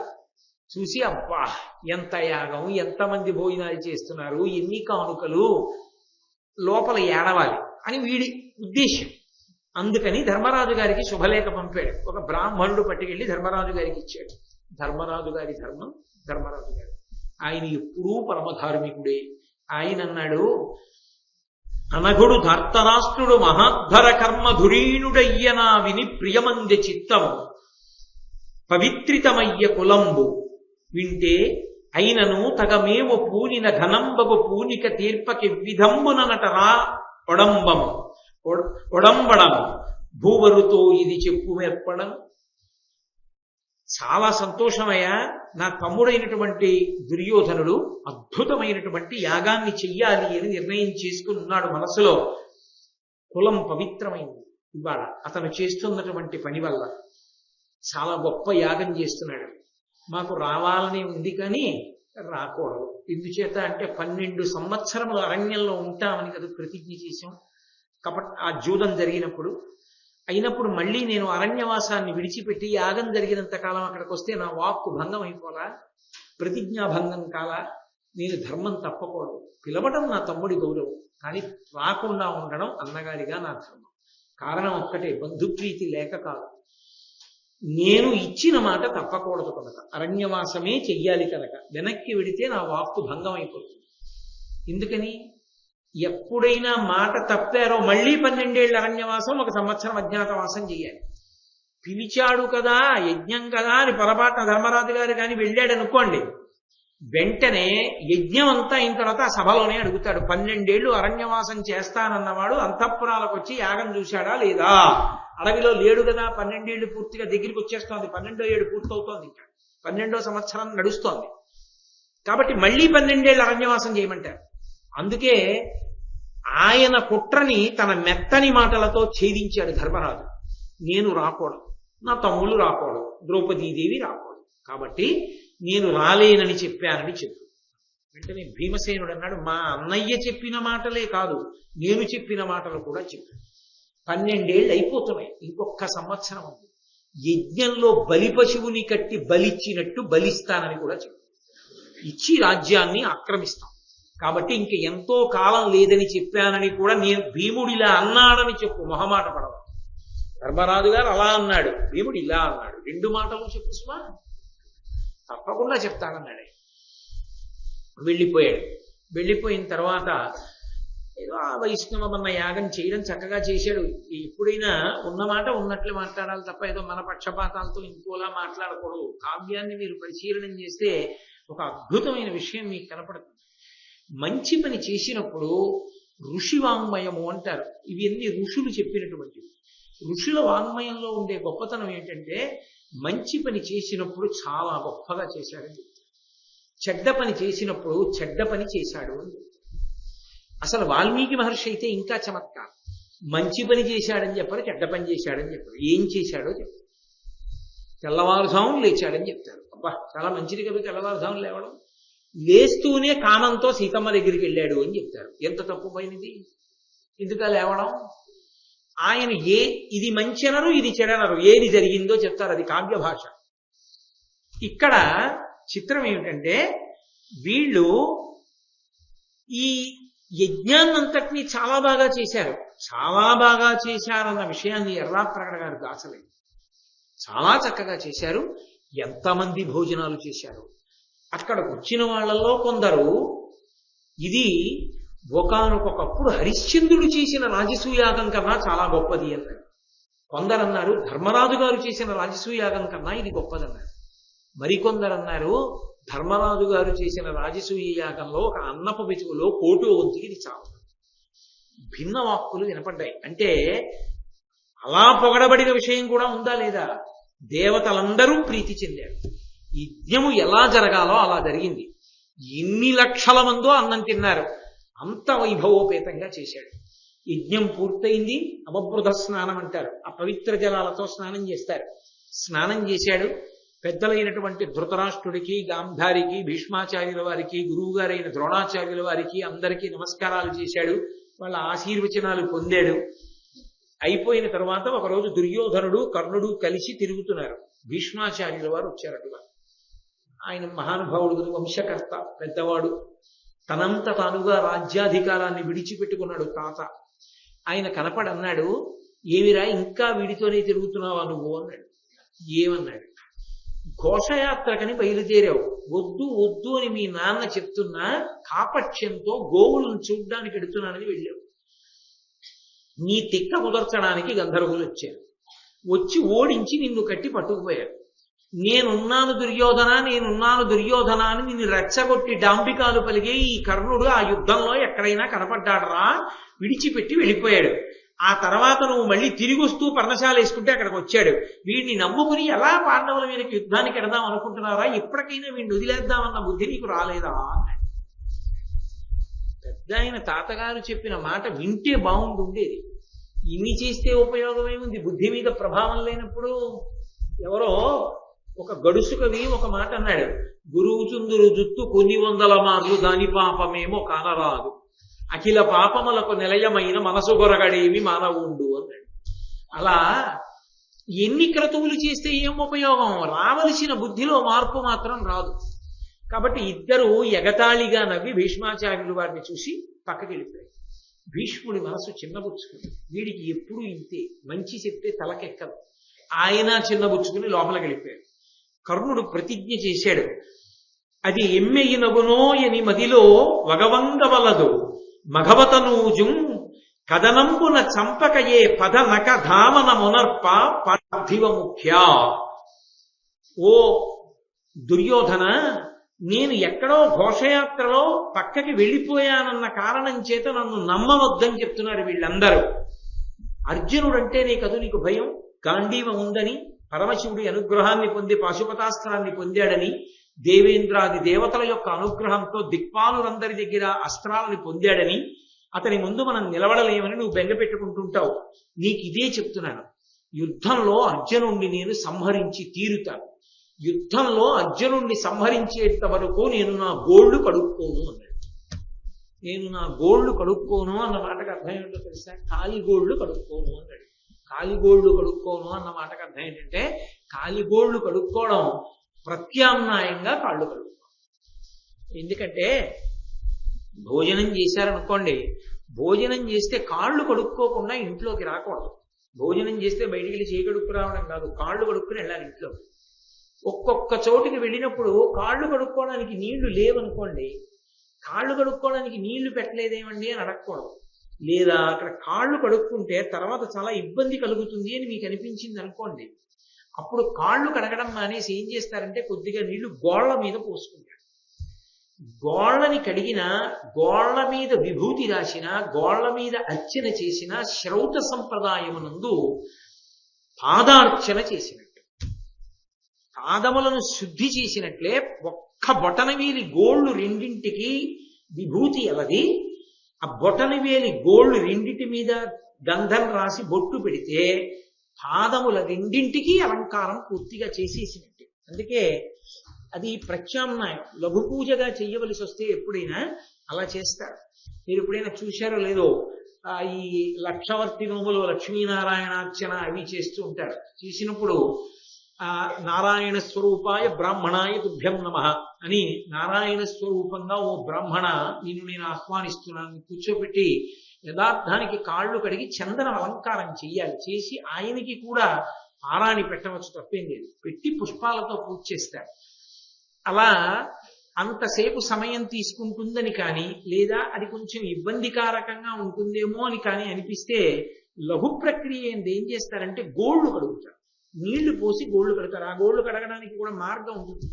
చిన్నో చిన్నో దేవి అన్న మంత్రంతో ఎడంచి కింద పెట్టి పట్టుకుని బొటనవేలితో ఇలా గోళ్లు కడుగుతూ కుడి చేత్తో పొయ్యాలి, నీళ్లు పోస్తూ కడుగుతారు. కడిగి ఆ విభూతి చందనం బొట్టు పెడతారు. గోళ్లు కడగను అన్న మాటకు అర్థం ఏంటంటే, కాళ్ళు శౌచాన్ని వదిలేసుకోవడం కాదు, నేను పూజ అందను అని, నేను గోళ్లు కడిగించుకోను అన్న మాటకు అర్థం ఏంటంటే, అర్జునుణ్ణి చంపి తీరకపోతే నాకు పూజార్హత లేదనుకో, నేను కడిగించుకోను అలా. కాబట్టి నేను అర్జునుణ్ణి చంపుతా కురుక్షేత్ర సంగ్రామంలో. ఇది నా ప్రతిజ్ఞ దుర్యోధన మహారాజా, కాబట్టి నన్ను నమ్ము. ఎంతో సంతోషపడిపోయాడు. ఇంకేముంది, కర్ణుడు ఎలాగో ప్రతిజ్ఞ చేశాడు, మనసులో ఒక సంతోషం, నరకాసురుడు ఆవహిస్తాడు, చంపేస్తాడు. కాబట్టి ఇక్కడ ఈయన ఇలా సంతోషంగా కాలం గడుపుతున్నాడు. ద్వైతవనంలో ధర్మరాజు గారు చాలా బెంగ పెట్టుకున్నాడు. వాళ్ళకి తెలియని విశేషాలు ఏమి ఉండవు, తెలుస్తూ ఉంటాయి. కర్ణుడు ప్రతిజ్ఞ చేశాడు. కర్ణుడు ప్రతిజ్ఞ చేస్తే ఇంత అస్త్ర సంపత్తి ఉంది కదా, ఎందుకు ధర్మరాజు గారు బెంగ పెట్టుకోవడం అని మీరు అనుకోవచ్చు. అది ధర్మరాజు గొప్పతనం. ధర్మరాజు బెంగ పెట్టుకోవడానికి కారణం ఏంటంటే, ఎన్ని అస్త్రాలున్నా కొట్టడానికి సహజ కవచ కుండలాలు ఉన్నాయి కర్ణుడికి. ఆ సహజ కవచ కుండలాలు ఉన్నంతసేపు ఎలా కొట్టడం? కాబట్టి కర్ణుడు అంత తేలికగా నిర్జింపబడడం. కర్ణుడు ఈల్గనంత కాలం అర్జునుడి జీవితానికి ప్రమాదం పొంచి ఉంటుంది. అర్జునుడికి ప్రమాదం పొంచి ఉన్నంతసేపు తమకి విజయం డోలాయమానం. ఇది ధర్మరాజు గారికి భయం. కాబట్టి ఆయన బెంగ పెట్టుకుని నిద్రపట్టని రాత్రుడు గడుపుతున్నాడు. చిత్రం ఏంటంటే, నేను మీతో చెప్పాను కదా, ఎవడు ధర్మాన్ని పట్టుకుంటాడో వాడికి ఓ సమస్య వస్తే అది పరమేశ్వరుడికి 10 రెట్ల సమస్య. కాబట్టి ఆయన వెంటనే వీడెవరికి చెప్పకపోయినా వీడి సమస్య తీర్చడానికి పరమేశ్వరుడు వస్తాడు. అలా వస్తాడు, ఎదర మీరు చూద్దురు గాని. కాబట్టి ధర్మరాజు గారు కించిత్ చింతతో ఉన్నాడు కర్ణుడి విషయంలో. ఈలోగా ఒకరోజు ధర్మరాజు గారు నిద్రపోతుంటే ద్వైతవనంలో ఉన్నటువంటి మృగముల యొక్క జాతులు ఆయనకి స్వప్నంలో కనపడ్డాయి. కనబడి, ఓ ధర్మరాజా, మీరు ఈ ద్వైతవనానికి వచ్చి 1 సంవత్సరం మీద 8 నెలలు గడిచిపోయింది. ఇప్పటికి 12వ సంవత్సరం గడుస్తోంది, అరణ్యవాసం అయిపోయింది. మీరు నిరంతరం వేటాడినటువంటి కారణం చేత అసలు కొన్ని మృగజాతులు అంతరించిపోతున్నాయి. ఇంకా మీరు వేటాడితే, ఇదే వనంలో ఉంటే ఇక కొన్ని మృగజాతులు మిగలవు. ఇక అసలు వాటి పిల్లలు ఉండవి. కాబట్టి ఆ జాతులు నిలబడాలి అంటే మీరు ఈ అరణ్యాన్ని విడిచిపెట్టి వెళ్ళిపోవాలి. నువ్వు ఎంత క్షాత్రధర్మం ఎరుగున్నవాడవో అంతటి కరుణామూర్తివి, అంతటి దయ కలిగిన వాడివి. మా యందు ప్రేమతో నువ్వు ఈ అరణ్యాన్ని విడిచిపెట్టి వెళ్ళిపోవలసింది అని కలలో కనపడి అడిగాయి. మరునాడు తెల్లవారుజామున నిద్రలేచినప్పుడు ధర్మరాజు గారు తన 4 తమ్ముళ్ళని పిలిచాడు. రాత్రి నన్ను స్వప్నంలో మృగజాతులు ఇలా అడిగాయిరా, అందుకని మనం ఈ అరణ్యాన్ని విడిచిపెట్టేద్దాం, ఈ ద్వైతవనాన్ని విడిచిపెట్టి కామ్యక వనానికి వెళ్ళిపోదాం. అక్కడ పుష్కలంగా మృగాలున్నాయి, సరోవరాలున్నాయి, ఆ సరోవరాల నిండా కలువలున్నాయి, ఎంతో సంతోషంగా మనం జీవితం గడపచ్చు. కాబట్టి అక్కడికి వెళ్ళిపోదామని కామ్యక వనానికి వెళ్ళిపోయి, ఆ కామ్యక వనంలో వాళ్ళు మళ్ళీ వేరే కుటీరాలు కాకుండా అక్కడ తృణబిందు మహర్షి యొక్క ఆశ్రమమునందు పర్ణశాలలు వేసుకుని అందులో ఉంటున్నారు. ఉంటూ ఒకరిని చూసి ఒకరు బాధపడుతున్నారు. అరే, ఎలా గడపవలసిన వాళ్ళనరా, 12 ఏళ్ళు అయిపోయింది, చిట్ట చివరికి ఇంత దైన్యంతో బతకవలసి వస్తోందని ఎవరికి వాళ్ళు వాళ్ళ గురించి బాధపడలేదు. ధర్మరాజు తమ్ముళ్ళని చూసి, భీముడు అన్నని తమ్ముళ్ళని చూసి, అర్జునుడు అన్నల్ని తమ్ముళ్ళని చూసి, ఇలా ఒకళ్ళని చూసి ఒకళ్ళు బాధపడుతున్నారు. ఇలా కాలం గడిచిపోతున్నటువంటి రోజుల్లో వ్యాస భగవానుడు అరుదించాడు. మహాత్ముల యొక్క దర్శనము, మహాత్ముల యొక్క ఆగమనము శుభహేతు. వాళ్ళు వచ్చారు ఇంటికి అంటే ఖచ్చితంగా ఏదో శుభం జరుగుతుంది అని గుర్తు. ఇంటికి వచ్చిన పెద్దలు మనసు నొచ్చుకుని వెళ్ళిపోయినా అంతే ప్రభావం. కాబట్టి పెద్దలు రావడమే చాలు, ఇంటికి వాళ్ళ ఇంట్లో అడుగు పెట్టడం చాలు, అది శుభములకు హేతు. కాబట్టి ఆ వ్యాసుడు ఆశ్రమానికి వస్తే ధర్మరాజు గారు ఎంతో సంతోషాన్ని పొందాడు. ప్రీతుండైచనుదించి ఆశ్రిత జనాభీష్ట క్రియాశీలుడు, ఉజ్జీతాంనాయుడు, నిర్విధూత దురిత క్లేశుండు, యోగామృత స్ఫీత స్వాంతుడు, అనంత సంతత సమావిర్భూత కారుణ్యధారా తోయ స్నపనైక శీలుడగు పారాశర్యుడచ్చోటికిన్. పరాశర మహర్షి యొక్క కుమారుడైనటువంటి వేదవ్యాసుడు పరమ ప్రీతితో ఆశ్రితులైనటువంటి వారి యొక్క కోరికలను తీర్చేటటువంటి వాడు. ఎప్పుడూ కూడా ఆ వేదమంత్రములను పఠించేటటువంటి లక్షణం ఉన్నటువంటి వాడు, పరమ తేజోవంతుడైనటువంటి వాడు, ఎప్పుడూ కూడా యోగమనందు ఆనందాన్ని పొందేటటువంటి వాడు, విశేషమైనటువంటి తన కారుణ్యంతో ఎదుటివారిని ఓలలాడించగలిగినటువంటి వాడు. ఆ వ్యాస భగవానుడు బయలుదేరి వచ్చాడు. ధర్మరాజు గారు తన తమ్ములతో ఎదురేగాడు, కూర్చోబెట్టాడు, అర్ఘ్యపాద్యాదులను ఇచ్చాడు. వారిని పూజా విధితో సత్కరించాడు. చాలా సంతోషించి వ్యాసుడు ధర్మరాజు గారితో అన్నాడు, నాయనా ధర్మరాజా, నీకు నేను ఒక ప్రధానమైన విషయం చెప్తాను, మనసులో ఉంచుకో. అన్ని కాలముల యందు కష్టాలు ఉండిపో. కష్టాలు కొంతకాలం ఉంటాయి, కానీ జీవితం అంతా కష్టాలే ఉన్నా ఒక్క రోజునైనా జీవితంలో ఒక్క శుభవార్త అయినా వినకుండా మాత్రం మనుష్య జన్మ వెళ్ళదు. ఏదో ఒక్క శుభవార్త అయినా వింటాడు. రామాయణంలో సీతమ్మ తల్లి అంటుంది, కళ్యాణీవతగాదేయం లౌకికీ ప్రతిభాతిమా ఏతి జీవంతి మానందో నరం వర్ష శతాదపి అంటుంది. 100 సంవత్సరముల ఆయుర్దాయంతో ఒక మనిషి బతికితే 99 సంవత్సరముల 11 నెలల 29 రోజుల 23 గంటల ఇంకా మిగిలిపోయినటువంటి ఆ ఒక్క గంటలో 59 నిమిషముల 59 సెకండ్లు చెడు మాటలే చెడు వార్తలే వింటూ దుఃఖమునందు మగ్నమైపోయినప్పటికీ ఆఖరి క్షణంలోనైనా శుభవార్త వింటాడు తప్ప ఒక్క శుభవార్త వినని వాడు లోకంలో ఉండడయా, వింటాడు.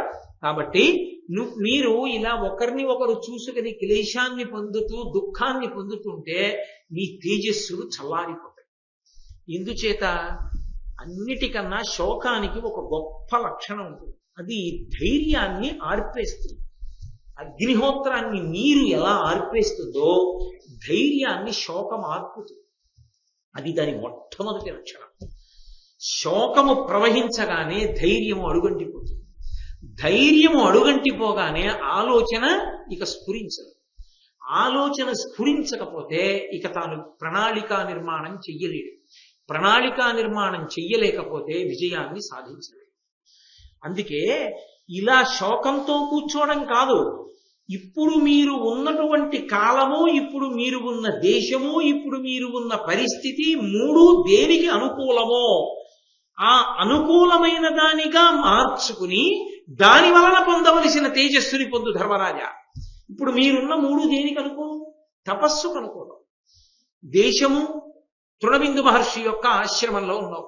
కాలము అరణ్యవాసం చేస్తూ నగరంలోకి వెళ్ళటల్లా అంతఃపురాలకి వెళ్ళటం లేదు, కేవలం వనమునందు నివాసం చేస్తున్నావు.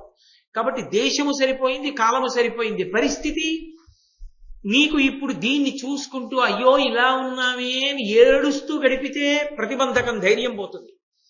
దీన్నే తపస్సుగా మార్చుకుంటే అద్వితీయమైనటువంటి ఈశ్వరుని యొక్క అనుగ్రహానికి పాత్రుడు అవుతావు. ఎనలేని తేజస్సు కలుగుతుంది. అందుకే అప్పటికి ఉన్న ఆ పరిస్థితిని దృష్టిలో పెట్టుకుని దాన్ని సద్వినియోగం చేసుకున్నవాడెవడో వాడు గొప్పవాడు తప్ప తాను అనుకున్నట్టుగా పరిస్థితి లేదని వెనక్కి వెళ్ళిపోయిన వాడు అవకాశంగా దాన్ని వాడుకోలేడు. ఇది వ్యాసులవారు చెప్పిన ఈ సిద్ధాంతం. దాన్ని పాటించి మహాత్ములైన వారు మీకెందరో కనపడతారు. పెద్ద పెద్ద పుస్తకాలు రాసిన వాళ్ళందరూ ఈ దేశంలో జైల్లో కూర్చుని రాశారు. జవహర్లాల్ నెహ్రూ రాసినటువంటి పుస్తకాల్లో డిస్కవరీ ఆఫ్ ఇండియా లాంటి పుస్తకాలు, ఆయన కారాగారంలో కూర్చుని భారతదేశానికి ప్రధానమంత్రి చేసినటువంటి ఇందిరాగాంధీ గారికి వ్రాసినటువంటి ఉత్తరాలు, లెటర్స్ టు హిస్ డాటర్ అన్న పేరుతో ఆయన వ్రాసినటువంటి ఉత్తరాలు చాలా కాలం పిల్లలకి ఇంగ్లీష్ పాఠ్యాంశంగా ఉండేవి. అంటే వాళ్ళు అవి అన్ని పుస్తకాలు చదువుకుని కొత్త పుస్తకాలు రాయడానికి వినియోగించుకున్నారు. అరబిందో కారాగారంలో ఇన్ని పలకరించడానికి ఎవరు ఉండేవారు కాదు.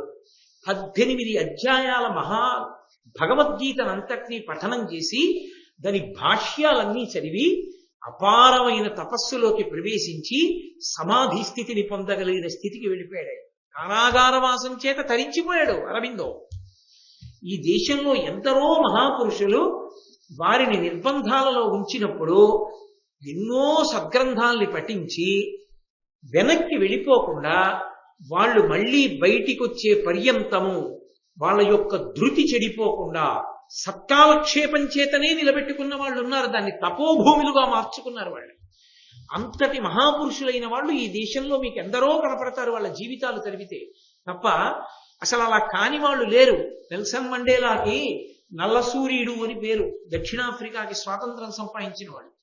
ఆయన సముద్రపు ఒడ్డున ఉన్న ఒక పర్వత శిఖరం మీద ఉన్నటువంటి కారాగారంలో పెట్టారు. ఆయన పలకరించడానికి మనిషి ఉండేవాడు కాదు. నెల్సన్ మండేలా బాగా ఎత్తైన మనిషి. ఆయన పడుకోవడానికి ఆయన ఎత్తుకి సరిపోయేది కాదు ఆ గది. ఆయన పడుకుంటే కాళ్ళు ముడుచుకుని పడుకోవాలంతే.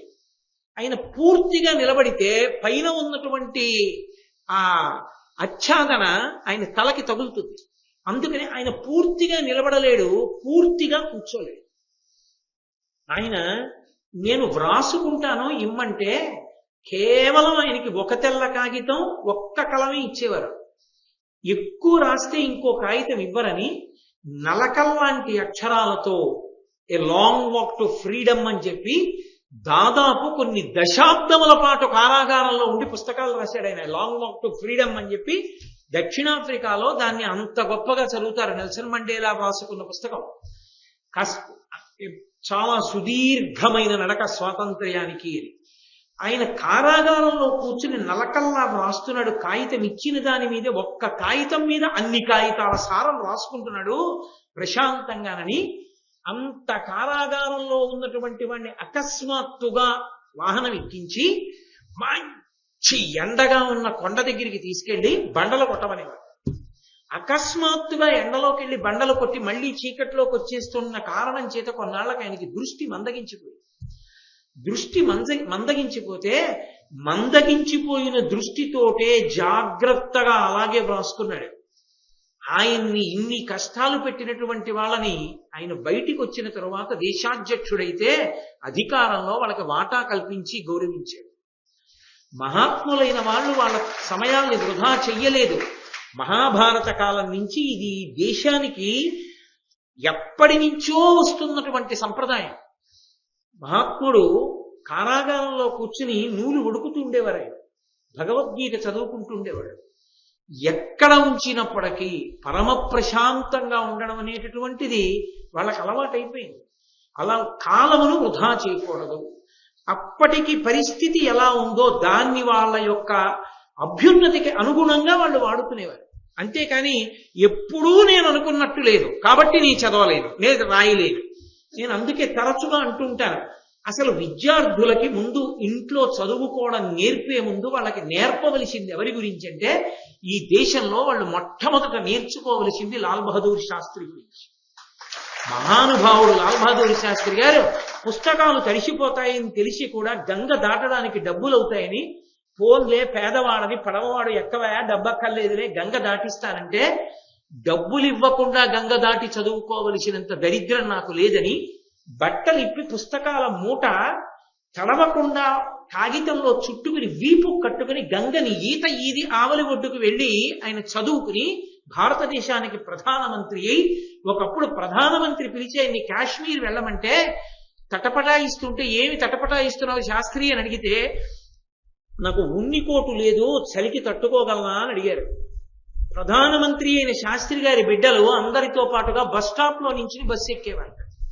అధికారికంగా నేను వాడే కారు మీకోసం కాదనేవాడు. అది నాకే. రాజీనామా చేస్తే ఆయన బస్సు ఎక్కింటికి వెళ్ళిపోయాడు.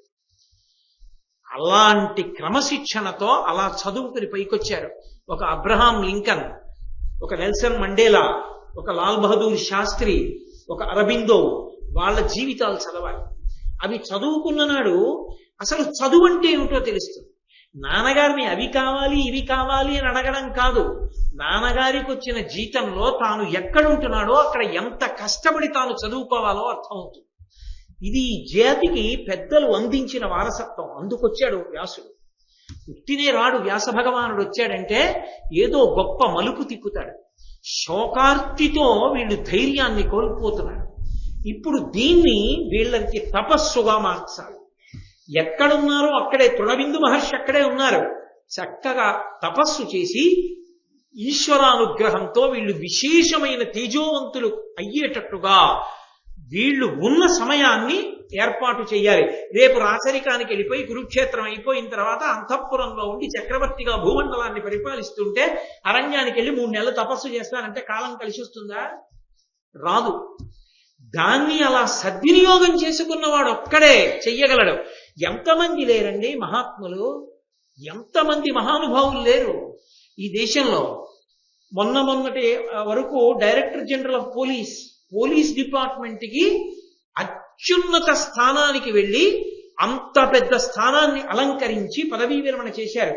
నాకు వారి పేరు స్ఫురణలో లేదు, కానీ వారు బ్రహ్మసూత్ర భాష్యాన్ని మడిబట్ట కట్టుకుని నేర్చుకున్నారు. సంస్కృత భాషలో మహానుభావుడు థీసిస్ సబ్మిట్ చేసి డీజీపీగా ఉండగా పిహెచ్డి పొందారు. ఆయన ఒకసారి భద్రాచలం వస్తే వేద పాఠశాల విద్యార్థులందరినీ చూసి సంస్కృత భాషలో ఆయన మాట్లాడుతుంటే వేద విద్యార్థులు తెల్లబోయారు ఆయన సంస్కృత భాషాపటికి. బ్రహ్మసూత్ర భాష్యం ఆయనకి కరతలామలం. ఇప్పటికీ కన్నుల ముందున్నారు పెద్దలు. మనకనిపిస్తుంది ప్రతిదానికి అంత టైం ఎక్కడుందండి అంటాం. వాళ్ళు టైం లేకపోవడం ఏమిటండి అంటారు. టైం మేనేజ్మెంట్ గురించి విదేశీ రచయితలు రాసిన పుస్తకాలు మనం చదువుకు చెప్పుకుంటాం. అసలు టైం మేనేజ్మెంట్ అంటే ఏమిటో చెప్పిన వాళ్ళు వ్యాసుడు, దాన్ని అనుభవించి పైకొచ్చిన వాళ్ళు పాండవులు, రామచంద్రస్వామి. మన గ్రంథాలు అక్కర్లేకపోవడమే మన దరిద్రానికి కారణమే. కాబట్టి వ్యాస భగవానుడు వచ్చాడు అంటే మహోపకారం చేస్తాడు. మనసు క్షోభిల్లిపోకుండా పైకెత్తి తిప్పాడు ఆయన. ఒక్కసారి తిప్పి మాట్లాడుతున్నాడు మహానుభావుడు. ఆయన ఈ పరిస్థితిని సద్వినియోగం చేసుకోవయా, చేసుకుని విను, నీవును ఆపదలకు మనమన ఒక్కింత ఓర్చి, ఆపద ఆపద ఆపద ఆపద కష్టం కష్టం కష్టం కష్టం అని ఆలోచించడం కాదు, మహనీయముగా మనరింపము తపము. చక్కగా తపస్సు చేయి, మనసుని నిగ్రహించు. తపస్సు చేస్తే తపంబునన కాదా సకల సౌఖ్యంబులు సిద్ధించు. ఆ తపం వల్ల నీకు సమస్తమైన సౌఖ్యములు సిద్ధిస్తాయి. కాబట్టి ఓ ధర్మరాజా, ఈ వాతావరణాన్ని, ఈ పరిస్థితిని తపస్సు కొరకు వెచ్చించు అంటే, తపస్సు అన్న మాటకు అసలు పరిపూర్ణమైన అర్థం ఏమిటి? ఏది చేస్తే తపస్సు అవుతుంది నాకు చెప్పవలసింది అని అడిగాడు. అడిగితే క్షమయు, అహింసయు, సత్యము, సమతయు, ఇంద్రియజయంబు, శమము, పరిత్యాగమును తపో లక్షణములు క్రమముగా ఇన్నియును ఊర్ధ్వగతి కారణముల్. మనిషి ఊర్ధ్వగతిని పొందడానికి, పరమేశ్వరుణ్ణి చేరడానికి తపస్సు కారణం. తపస్సు యందు అంతర్భాగములు ఏమిటో తెలుసా? క్షమ, ఓర్పు. అది కదు పోతుంది. కష్టం కష్టం కష్టం కష్టం అనుకుంటే ఓర్పు పోతుంది. ఓర్పు ఎప్పుడు వస్తుంది? ఈ పరిస్థితిని ఇంకొక దానికి అనుకూలంగా వాడుకుంటే మనసు మారుతుంది. మనసు మారి ఇంకొక దానికి వినియోగపడుతుంది. కాబట్టి ఓర్పు, అహింస, సత్యము, అన్నిటి యందు సమభావన, ఇంద్రియాల్ని జయించగలగడం, శమము అంటే బాహ్యేంద్రియ అంతరేంద్రియ నిగ్రహం, పరిత్యాగం, త్యాగబుద్ధి, ఇవి తపో లక్షణములు. ఇవి ఉన్నవాడు తప్పకుండా వృద్ధిలోకి వస్తాడు. అంటే ధర్మరాజు గారు అడిగాడు, చాలా మంచి విషయం చెప్పారు మహానుభావ, కానీ మీ వంటి మహాపురుషుడు కనపడ్డప్పుడే కదూ నేను అడిగి సంశయాన్ని నివృత్తి చేసుకోవాలి. తపస్సు గొప్పదా, దానం గొప్పదా? రెండిటిలో ఏది గొప్పది అని అడిగాడు. అంటే ఆయన అన్నాడు, నిస్సందేహంగా దానం గొప్పది, కానీ తపస్సు కన్నా కాదు. దానము అన్న మాటలో ఎంతో త్యాగము కూడా ఇమిడి ఉన్నది. ఎందుచేత? ఒక్కరికి ఒకటి ఇవ్వాలి అని అన్నప్పుడు దానము అంటే తనదిగా ఉన్నది వేరొకరికి ఇచ్చేయడమే కదా దానం అంటే. తనదిగా ఉన్నది అంటే నాదిగా ఉన్నది అన్నప్పుడు ఆ వస్తువుని ఇచ్చేసే ముందు నాకేమిటి వస్తుంది ఆలోచన? ఎంత కష్టపడితే వచ్చింది ఇది మనకి అన్న ఆలోచన వస్తుందా రాదా?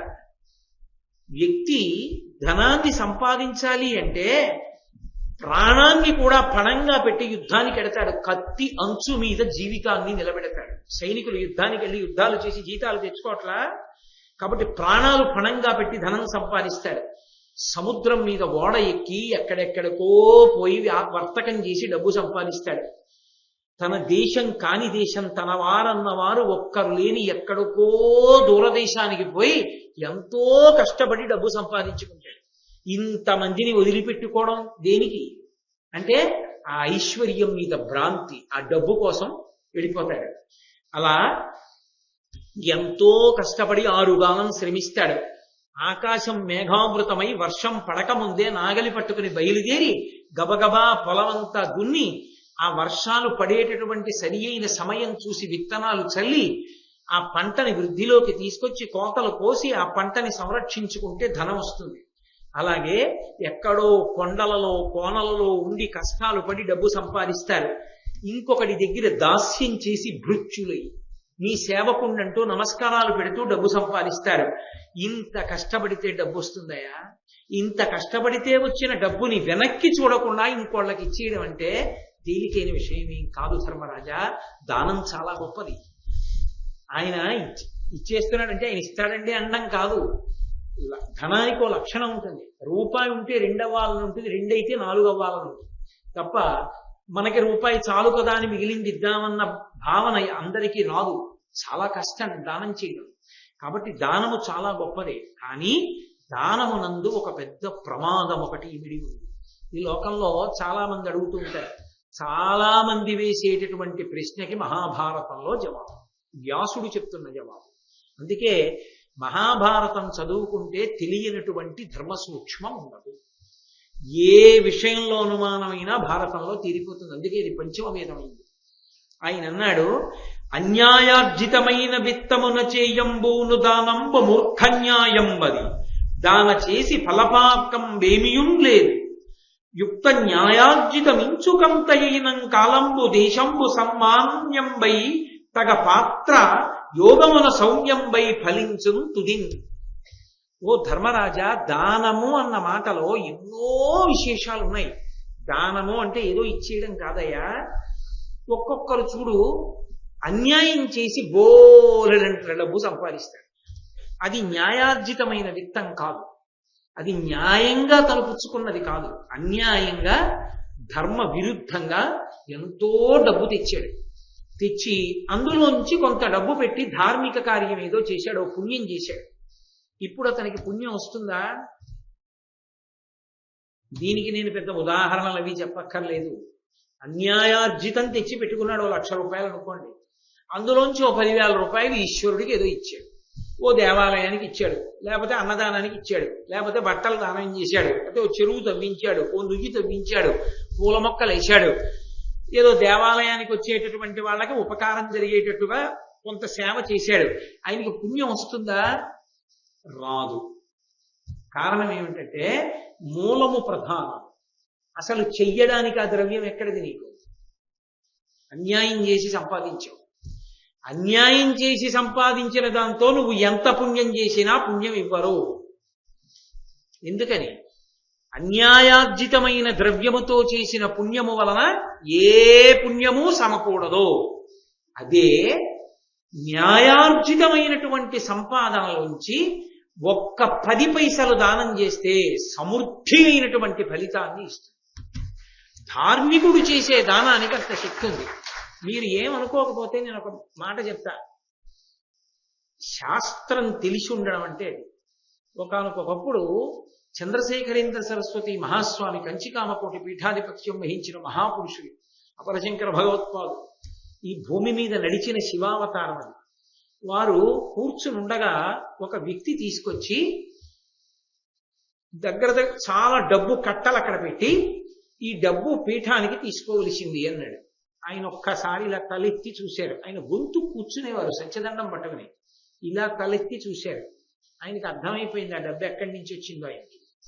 ఆయన త్రికాల వీధి. ఆయన ఇలా చూస్తే పట్టుకోగలరు. ఆయన ఎన్ని విషయాల్లో పట్టుకున్నారో అలా చూసి ఆయన ఏం చేశారంటే, సంకల్పం మంచిది. ఇప్పుడు ఆ డబ్బు మంచి పనికి ఉపయోగించాలని తాపత్రయపడుతున్నాడు. ఇప్పుడు ఆ డబ్బు తీసుకుని ఉపయోగం చేశారనుకోండి, అతనికి ఏం ఫలితం రాదు. ఎందుకంటే అది అన్యాయార్జితమైన సొమ్ము. కాబట్టి ఆయన ఏం చేశారంటే, ఇంకొక రకంగా అతనికి ఉపయోగపడేటట్టు చెయ్యడానికి సత్యదండాన్ని తీసి ఈ డబ్బు కట్టల్ని అలా తోశారు బ్రాహ్మణుడి వైపు. ఆయన నీకిచ్చాడు, తీసుకో అన్నాడు. బ్రాహ్మణుడు దానం పుచ్చుకోవచ్చుగా, గృహస్థు. బ్రాహ్మణుడు ఆ డబ్బు తీసుకున్నాడు. తీసుకుని చేత్తో పట్టుకున్నాకన్నారు, బ్రాహ్మణుడు తనకు కావలసిన దానికన్నా ఎక్కువ నిలవ పెట్టకూడదుగా. కాబట్టి నీ జీవితంలో నీ అవసరానికి కావలసింది పోను, మిగిలింది పీఠానికి. అతను కొద్దిగా డబ్బుంచుని మిగిలింది పీఠానికి ఇచ్చాడు. ఇప్పుడు ఆ ద్రవ్యం ఎవరిచ్చారు? బ్రాహ్మణుడు ఇచ్చాడు. న్యాయంగా ఉంచుకోవలసింది, దానం బట్టి ఉంచుకోవలసింది ఉంచుకుని మిగిలింది ఇచ్చాడు. ఇప్పుడు ఆ డబ్బుతో పీఠం మంచి పని చేసింది అనుకోండి, పీఠ సంకల్పాలు నెరవేరుతాయా? పీఠానికి ఆ డబ్బు న్యాయంగా వచ్చిందా? ఇప్పుడు ఆ ద్రవ్యంలో దోషం ఉందా? లేదు. పీఠం దెబ్బ తినకుండా చూడడానికి సొమ్ము అలా పంపి ఇలా తెచ్చారు. దానివల్ల ఇచ్చిన వాడేమయ్యాడు? బ్రాహ్మణుడికి ఇప్పించారు కనుక పీఠం దాన్ని ఖర్చు చేస్తుంటే ఈ ఫలితానికి ఎక్కడో అక్కడ కొద్దిగా స్పర్శ ఉంది కాబట్టి తరించే అవకాశాన్ని కల్పించారు. అది కూడా చాలా దూరంగా తప్ప ప్రత్యక్షంగా కుదరదు. కాబట్టి అన్యాయార్జితమైనటువంటి సొమ్ము తీసుకొచ్చి నేను పుణ్యాలు చేస్తున్నానండి, నేను ధార్మికమైన కార్యక్రమాలు చేస్తున్నానండి, నేను మంచి పనులు చేస్తున్నానండి, నాకు పుణ్యం వస్తుందా అంటే కించిత్ కూడా రాదు, ఇవ్వరు. కాబట్టి దానమునందు దోషం ఉంటుంది. ధర్మరాజా, ఒకవేళ న్యాయార్జితమైనటువంటి సొమ్మునే ఖర్చు పెట్టినా దానం చేసినా కొన్ని విషయాలు తెలియకుండా దానం చేయకూడదు. ఏవి తెలిసి ఉండాలి అంటే యుక్త న్యాయార్జితమించుకంత అయినం కాలంబు దేశంబు సమ్మాన్యంబై తగ పాత్రయోగమున సౌమ్యంబై ఫలించుం తుదిన్. ఈ మూడు తెలిసే దానం చెయ్యాలి. ఏ మూడు? కాలంబు, ఏ కాలమునందు ఏది పెట్టాలి తెలిసి ఉండాలి. ఒక కాలమునందు చెయ్యకూడనటువంటి ఇంకొకటి చెయ్యకూడదు. ఒక ఉదాహరణ మీకు నేను చెప్పాలి అంటే, శ్రావణ మాసంలో మీరు ఒక నది ఒడ్డున స్నానం చేసిన వాళ్ళందరికీ మేము పలహారాలు పెడతాం అన్నారు అనుకోండి, మహాపాపకర్మ. శ్రావణ మాసంలో నదీ స్నానం చేయకూడదు. నదీ స్నానం చేస్తే పెడతానంటే తప్పు పని చేయించి, వేద విరుద్ధమైన పని చేయించి నువ్వు వాడికి అన్నం పెడతావా? తప్పు కదూ. కాలము తెలిసి ఉండాలి. ఏ కాలమునందు ఏది చెయ్యాలో నీకు తెలిసి ఉండాలి. రెండు, దేశము తెలిసి ఉండాలి. దేశం అంటే భూమి. భూమికి ఒక్కొక్క కాలమునందు ఒక్కొక్క శక్తి. మామూలుగా అన్నం పెట్టడం ఒకెత్తైతే పుష్కరాల్లో అన్నం పెట్టడం ఒకెత్తు. ఎందుకని? క్షేత్రానికి కొన్ని వేల మంది వస్తారు, లక్షల మంది వస్తారు. అందరూ భోజనానికి ఆ సమయానికే పెడతారు. ఆ ఉన్న ఒక సత్రం 2 సత్రములకే పెడితే వీళ్ళకి ఎప్పటికన్నా తింటారు. అప్పుడు విరివిగా వండించి అన్నం పెట్టావు. ఇప్పుడు ఆ దేశమునందు పుష్కరములు అవుతున్నాయి. పుష్కరములు అవుతూ ఉండగా అన్నం పెట్టావు. వేళ పట్టున ఇన్ని లక్షల మంది అన్నం తినగలిగారు. ఇప్పుడు నీది ద్విగుణీకృతం ఉంది. 3, పాత్రత. పాత్రత అంటే అది పొందడానికి అవతల వాడికి ఉన్న యోగ్యత చూసి ఇవ్వాలి. యోగ్యత లేకుండా ఇచ్చిన దానం ఫలించదు. ఉదాహరణకి ఏదో ఇవాళ ఎవరికో ఒకరికి భోజనం పెట్టాలనిపించింది. ఎవ్వరూ భోజనానికి వచ్చేవాళ్ళు కనపడక పక్కింట్లోకి వెళ్ళి అన్నం తినేసేంటయా అంటే, తినేసానండి ఇప్పుడే అయిపోయింది భోజనం అంటే, ఫోన్లే కానీ ఇవాళ ఎవరికో వాళ్ళు పెడతాం అనుకున్నా, ఎవరో దొరకదు, మళ్ళీ వచ్చి కూర్చి తిరిగిపో అన్నారు అనుకోండి. అయ్యి బాబోయ్ నేను ఒక్క ముద్ద కూడా తినలేనండి, నా వల్ల కాదంటే అలా కాదు కానీ ఒక్క పావుగంట ఆగి తిని పర్వాలేదు. 2 జామకాయ ముక్కలు తినేసిరా. జామకాయ ముక్కలు తినేస్తే ఆకలి వేస్తుంది, అదో లక్షణం. నాకు ఓ పెద్ద ఆయన చెప్పారు.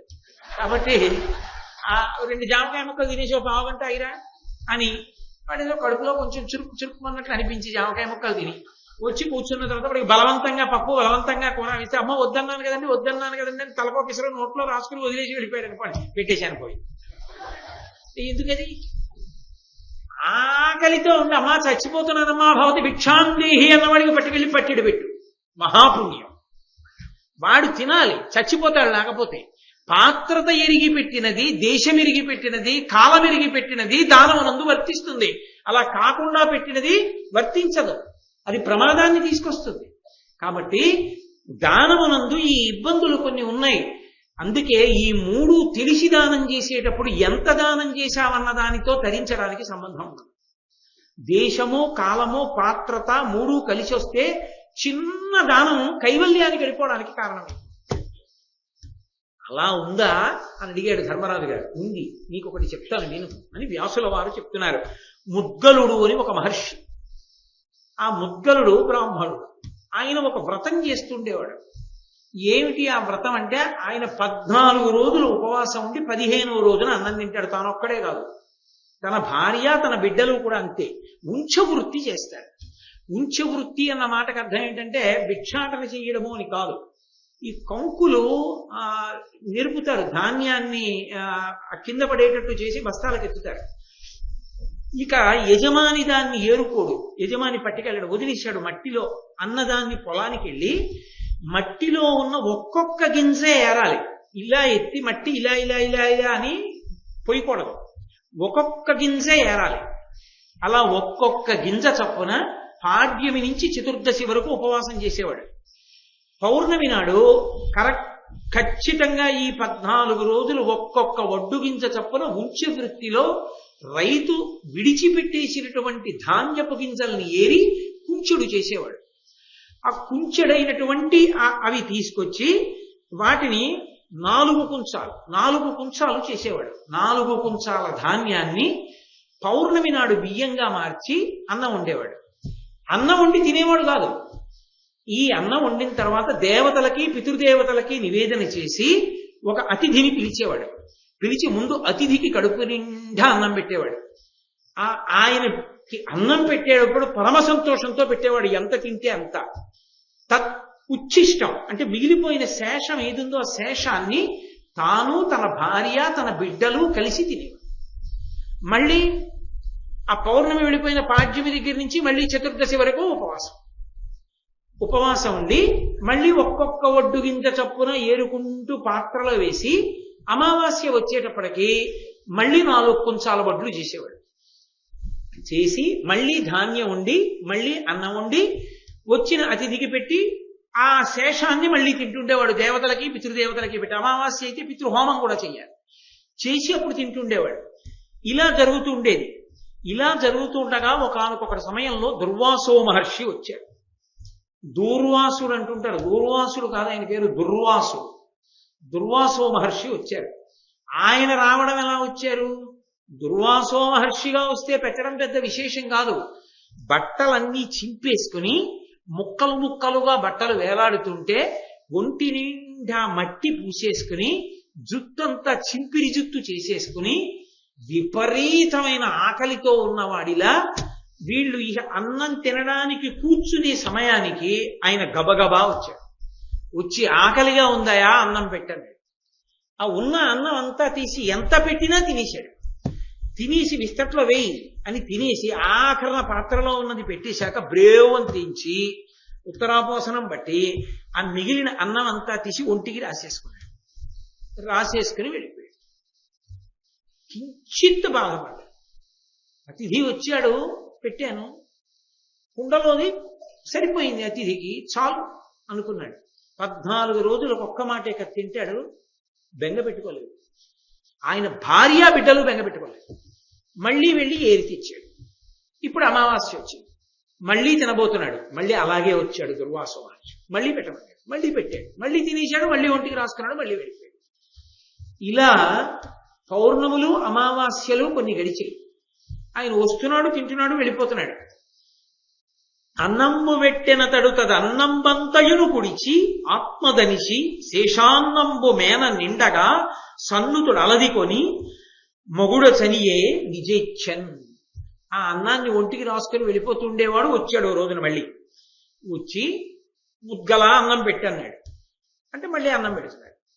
పెడుతుంటే తిని అన్నాడు, ఏమయ్యా నేను అప్పటి వరకు మాట్లాడలేదు, ఇవాళ మాట్లాడుతూ అన్నాడు, మనమున ఏవగింప అవమానము చేయక ఇంచుకంతయున్ కినియక ఓలమందక అకృత్రిమ భక్తిను నర్చితీవు సజ్జననుత అన్నదానము ప్రసాదము సత్యము ధైర్యము దమంబును అపరిగ్రహత్వమును కొల్పుగా నీ ధనమయ్య ఇయ్యడన్. అన్నం పెట్టేవాళ్ళు లోకంలో చాలా మంది ఉంటారు. కానీ నీ దగ్గర అన్నం పెట్టడంలో ఎన్ని గుణాలు ఉన్నాయా మహానుభావ. కనీసం అరే వీడు ఇంత అన్నం తినేస్తున్నాడు, ఇంకేం మిగలటం లేదని మనసులో కూడా యావగించుకోలేదు నన్ను. మాకు 14 రోజులకి తినవలసిన అన్నం తినకుండా ఒంటికి రాసుకుంటాడేంటి అని ఒక్క మాట అనలేదు. అవమానం చేయలేదు. నీకు పెట్టమే అర్థం లేని పెద్ద తిండి నువ్వును అని అనలేదు. నువ్వు ఇంచుకంత యుంగినియక మా మీద కోపగించలేదు. విపరీతమైనటువంటి భక్తితో నాకు అన్నం పెట్టావు. నిజంగా ఈ అన్నదానం, ఈ సత్యం, ఈ ధార్మిక బుద్ధి నీ యందు అత్యద్భుతం. ఇలా ఎవరి యందు ప్రకాశించదు. చెవులకు ప్రేముడించు అనిశంబును నాలుక దాల్మి పెంపు ధర్మవును శమంబు ద్రెక్కును సముద్ధతి నాకలి వీని రెంటనుందములవు జీవిత స్థితి విధాయకమన్నము నీవు జీవితేచ్ఛ విడిచి తిప్పుడేమని ప్రశంసయునట్టు వినింతపోనిధి. ఏమయ్యోయ్ ముద్గలుగా, నేను ఒక మాట చెప్తాను. నాకు జిహ్వచాపల్యం ఎక్కువ. ఏవి కనపడినా తినాలనిపిస్తుంది, ఏవి కనపడినా తినాలనిపిస్తుంది, విశేషమైన ఆకలిస్తుంది. ఆ ఆకలి వేసి తినాలనిపించినప్పుడు దానికి ఎవరైనా అడ్డొస్తే కోపం వస్తుంది. కోపం వస్తే ఇంద్రియ నిగ్రహం పోతుంది. పోతే నీ శపిస్తూ ఉంటాడు. ఆకలికి కోపానికి అంత దగ్గర సంబంధం. 14 రోజులు అన్నం తినని వాడివి అన్నం వండి దేవతలకి నైవేద్యం చేసి అతిథిని పిలిచి పెట్టి తిందామని ఆకులేసుకుని ఇవాళ అన్నం తిందామని నీ భార్య బిడ్డలు నించునుంటే ఇన్నిసార్లు నేను వచ్చి అన్నం తిని వెళ్ళిపోతుంటే ఒంటికి రాసుకుని వెళ్ళిపోతుంటే నీకు కోపం రాలేదయ్యా? బాధపడలేదు? అరే ఇలా చేస్తున్నాడని అవమానించలేదు? పరమ సంతోషపడిపోయావు. ఫోన్లే ఒకడికి కడుపు నిండా పెట్టానని మళ్ళీ గింజలు ఏరుకోవడానికి పోయావు. ఫోన్ అలాగని 2 సార్లు అయిపోయింది ఇప్పటికని ఉండలేనని తిన్నావా? వ్రతభంగం చేయలేదు. నీకు ఆకలి కోపాన్ని తెప్పించలేదు. నేను ఇంత మహర్షినా నాకు ఆకలి కోపాన్ని తెప్పిస్తాను. నేనా గొప్పవాడిని? నువ్వా గొప్పవాడి? నువ్వు గొప్పవాడి. నీకు అన్నం మీద ఆసక్తి లేదు. అన్నం తినకపోతే చచ్చిపోతానేమో అని దేహం మీద ఆసక్తి లేదు. ఉండడం గృహస్థాశ్రమంలో ఉన్నావు, అన్నం మీద ఉన్న అనురక్తిని గెలిచావు, శరీరం మీద ఉన్న అనురక్తిని గెలిచావు. నేను గెలవలేకపోయానయ్యా? ఎంత గొప్పవాడివి! కాబట్టి నీది తపస్సు కాదు. అన్నం పెట్టడం ఒకటే కనపడుతోంది. ఒక కలశలో ఉన్నటువంటి ధాన్యాన్ని బియ్యంగా మార్చి అన్నం పెట్టడం కనపడుతోంది. కానీ ఆ అన్నం వెనక ఇన్ని సద్గుణాలు ఉండడం తపస్సేగా. నీ ఎంత తపస్సు భాషించిందయ్యా? మనమున ఇంద్రియముల వర్తనమును సరిగా నొనర్చు ధర్మంబు తపంపని చెప్పుదురు. అట్టి తపం అనగా నీ ఎంత కలిగే అభినవ భంగిన్. ఇంద్రియాల్ని వశం చేసుకోవడమే తపస్సు అంటారు. ఇంద్రియాల్ని వశం చేసుకోవడము అన్న మాటకు అర్థం ఏంటంటే బలవంతంగా తొక్కిపెట్టడం కాదు. ఆ ఇంద్రియములకు ఏది కనపడితే కదిలిపోతాయో అది కనపడినా వికారం పొందకపోవడం. 14 రోజుల తర్వాత తిందామని వండుకున్న అన్నాన్ని ఎదురుగుండా ఉన్నవాడు మొత్తం తిని ఒంటికి రాసుకుపోతుంటే కోపం రావద్దు, నోటి వెంట చొంగ కారిపోవద్దు ఆకలితోటి. ఏమీ కాదు. అంటే కళ్ళ ముందు కనపడినా ఇంద్రియాలు కదలలేదు. ఇది కదా తపస్సు, ఇంద్రియాల్ని గెలవడం అంటే. కాబట్టి నువ్వు దానం చేసినట్టు కనపడుతోంది, కానీ దానం కాదు, తపస్సు సిద్ధించింది. ఇది దానానికి తపస్సుకి ఉన్న సంబంధం. దానము తపస్సు అవుతుంది ఒకనాడు. ఆ దానం సరిగ్గా తెలుసుకోకుండా అన్యాయార్జితాన్ని తీసుకొచ్చి దానం చేస్తే వచ్చే పుణ్యం ఏమీ ఉండదు. నేను తెస్తున్నాను కదండి, కొంత పెడుతున్నాను కదండి, తేవడం ఎక్కువైపోతే పాపం ఒకటే వస్తుంది తప్ప వచ్చే పుణ్యం ఉండదు. కాబట్టి చూసావా ధర్మరాజా, తపస్సే సిద్ధించిందయా ఆయనకి. కాబట్టి ఇప్పుడు ఏమైందంటే దేవలోకం నుంచి రథం వచ్చింది. వచ్చి రావయ్యా నిన్ను దేవలోకానికి తీసుకెడతాం, ఇంత గొప్ప పని చేశావన్నారు. ఎక్కాడు బ్రాహ్మణుడు. ఎక్కి మహానుభావుడైనటువంటి ఆ ముద్గలుడు బయలుదేరుతున్నాడు. వెళ్ళిపోతుంటే పరిచయం మీద ఆ సారథిని అడిగాడు. కొంతసేపు ప్రయాణం చేశారుగా, స్వర్గలోకం అంటే అలా ఉంటుందని అడిగాడు. స్వర్గలోకంలో వాళ్ళు ఉంటారు, వీళ్ళుంటారు అన్నీ చెప్పి ఓ మాట చెప్పాడు. అక్కడ అలసట ఉండదు, భోగములు ఉంటాయి. భోగమైనా మనకుండే లక్షణం ఏంటంటే ఎక్కువ అనుభవిస్తే అలిసిపోతాం. భోగమైనా సరే అదే పనిగా సినిమా చూస్తే చాలా బాగుంది అన్నారు కదండి, మొట్టమొదటి రోజే చూడాలన్నారు అనుకోండి, మీ ఇంట్లో ఉన్న కాళ్ళు చేతులు కట్టి 10 రోజులు 4 షోలు చూపిస్తా అన్నారు అనుకోండి, నన్ను క్షమించండి, ఇంకెప్పుడు ఈ భ్రాంతి పెట్టుకోనండి కదా. కాబట్టి మనకి భోగం అనుభవించమన్నా అలిసిపోతాం మనం. కానీ ఎంత అనుభవించినా అలిసిపోరు స్వర్గలోకం. బాగానే ఉంది, భోగాలు అనుభవిస్తారు, బాగుంది అంతవరకు. ఆ తర్వాత ఏమిటంటావా? ఆ భోగాలు అనుభవించడానికి కావలసిన పుణ్యం పూర్తయిపోగానే మళ్ళీ భూలోకం మీద పారేస్తారు. 2. ఇంకోటి ఏమిటి, ఇంకా అక్కడ కర్మాధికారం లేదు. అక్కడ కూర్చుని కొత్తగా పుణ్యం చేయడానికి ఏముండదు, అయిపోతుంది కదా, మళ్ళీ పుణ్యం చేసి ఏదో కొంత పుణ్యం సంపాదించుకుని అక్కడే ఉందాం అంటే కుదరదు. అక్కడ పుణ్యం చేయడానికి లేదు. కాబట్టి అక్కడ ఉండేటటువంటి వాసాన్ని పెంచుకునే అవకాశము లేదు. ఉన్న పుణ్యం ఖర్చు కింద పడాలంతే. అంటే వెంటనే ఆ మౌద్గలుడు అన్నాడు, ఆపు రథాన్ని. ఆపాడు. ఎవడికి కావాలా భోగాలు? ఎందుకవి? భోగం అనుభవించడానికి అలసట ఉండదా? అలసట లేకుండా భోగం అనుభవిస్తాడా? అనుభవించినందుకు పుణ్యం పోతుందా? పోయింది కాబట్టి కింద పడిపోతాడా? పోని అక్కడ ఉండి చేసుకోవడానికి లేదా? ఎవడికి కావాలా? స్వర్గం కిందకి తీసుకెళ్తే ఏం చేస్తావన్నాడు.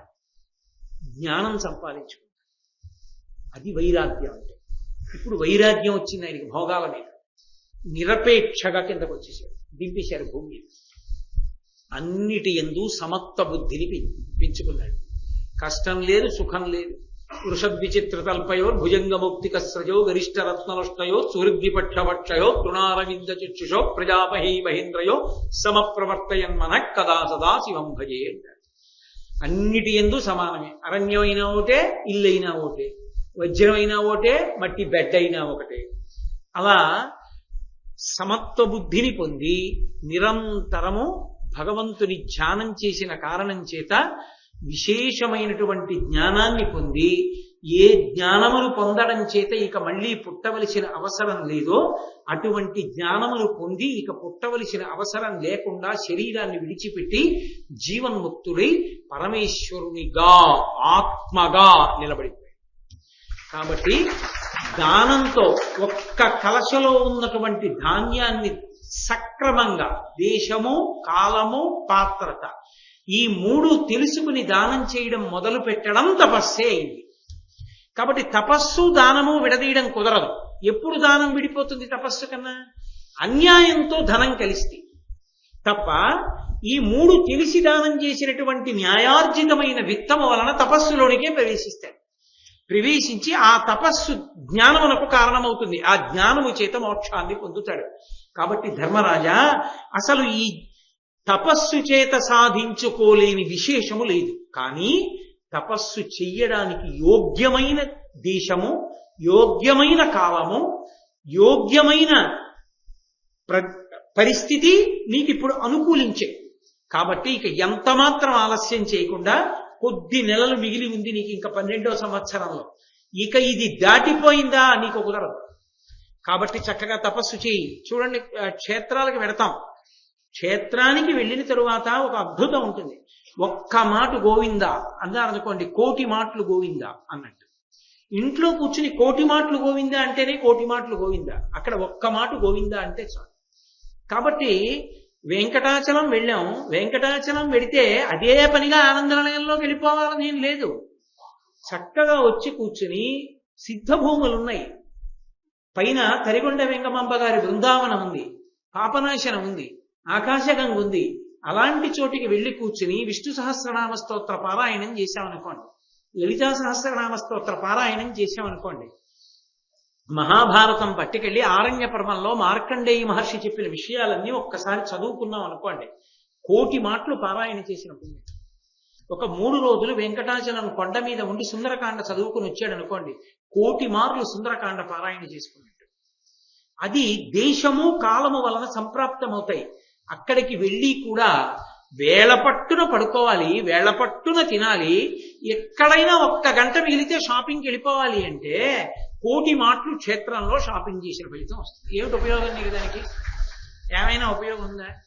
పెట్టినవాడు ఎందుకో పెట్టాడు, పెట్టించిన వాడు ఎందుకో పెట్టాడు, తెలియక నువ్వు తిరుగుతున్నావు. ఎందుకది? ఏమిటి ఉపయోగం? క్షేత్రానికి బొమ్మల కొట్లకి ఎందుకండి? ఏమిటి సంబంధం? ఎందుకు తిరగడం? ఎందుకు అసలు అక్కడ అవిందు? దాని బదులు శుభ్రంగా ఏ నామం చెప్పుకోవడానికి మంటపాలో ఉంటే చాలు. ఎక్కడికి ఎందుకు వెళ్ళామో దాన్ని అందుకు వినియోగించుకోమని కదా మనకి మహానుభావుడు వ్యాసవాక్కు. కాబట్టి ఆ దేశకాలములను వినియోగించుకోవడం వస్తే కారాగారాల్లో ఉండి తరించిన వాళ్ళు ఉన్నారు, అడవుల్లో ఉండి తరించిన వాళ్ళు ఉన్నారు, క్షేత్రవాసముల చేత తరించిన వాళ్ళు ఉన్నారు, సిద్ధభూముల చేత తరించిన వాళ్ళు ఉన్నారు. కాబట్టి కేవలంగా దీన్ని ధర్మరాజు గారికి చేసిన ఉపదేశంగా స్వీకరించకుండా మనందరం కూడా మన జీవితాల్ని ఎలా ఒబ్బిడి చేసుకోవాలో, అన్యాయార్జితం తెచ్చి దానం చేస్తే ఫలితం రాదయా, న్యాయార్జితంలో 1 రూపాయి దానం చేయి, ధరిస్తాం అని ఇన్ని ధర్మ సూక్ష్మములతో కూడినటువంటి వ్యాస భగవానుడి యొక్క ఉపదేశాన్ని స్వీకరించి మన జీవితాలు కూడా ధరించేటటువంటి మార్గంలో మనం అనుష్ఠాన క్రమాన్ని తీర్చిదిద్దుకోవలసి ఉంటుంది. నేను వ్యాస భగవానుడు మాట్లాడినటువంటి పరమ పవిత్రమైనటువంటి ఆఖ్యానం దగ్గర ఇవాళ ఉపన్యాసాన్ని ఆపుతూ, ఎందుచేత అంటే రేపు ఆరణ్య పర్వంలో చాలా గొప్ప ఘట్టం, మహాభారతంలో అత్యంత కీలకమైన ఘట్టానికి దారి తీసినటువంటి పరిస్థితి, అసలు ఆ జరిగిన సందర్భం రేపటి రోజున ప్రస్తావనకు వస్తుంది. అందుకే నేను ఇక మిగిలిన శేషభాగాన్ని రేపు మాట్లాడతాను. అంటే రేపటితో అయిపోతుంది ఆరణ్యకాండ.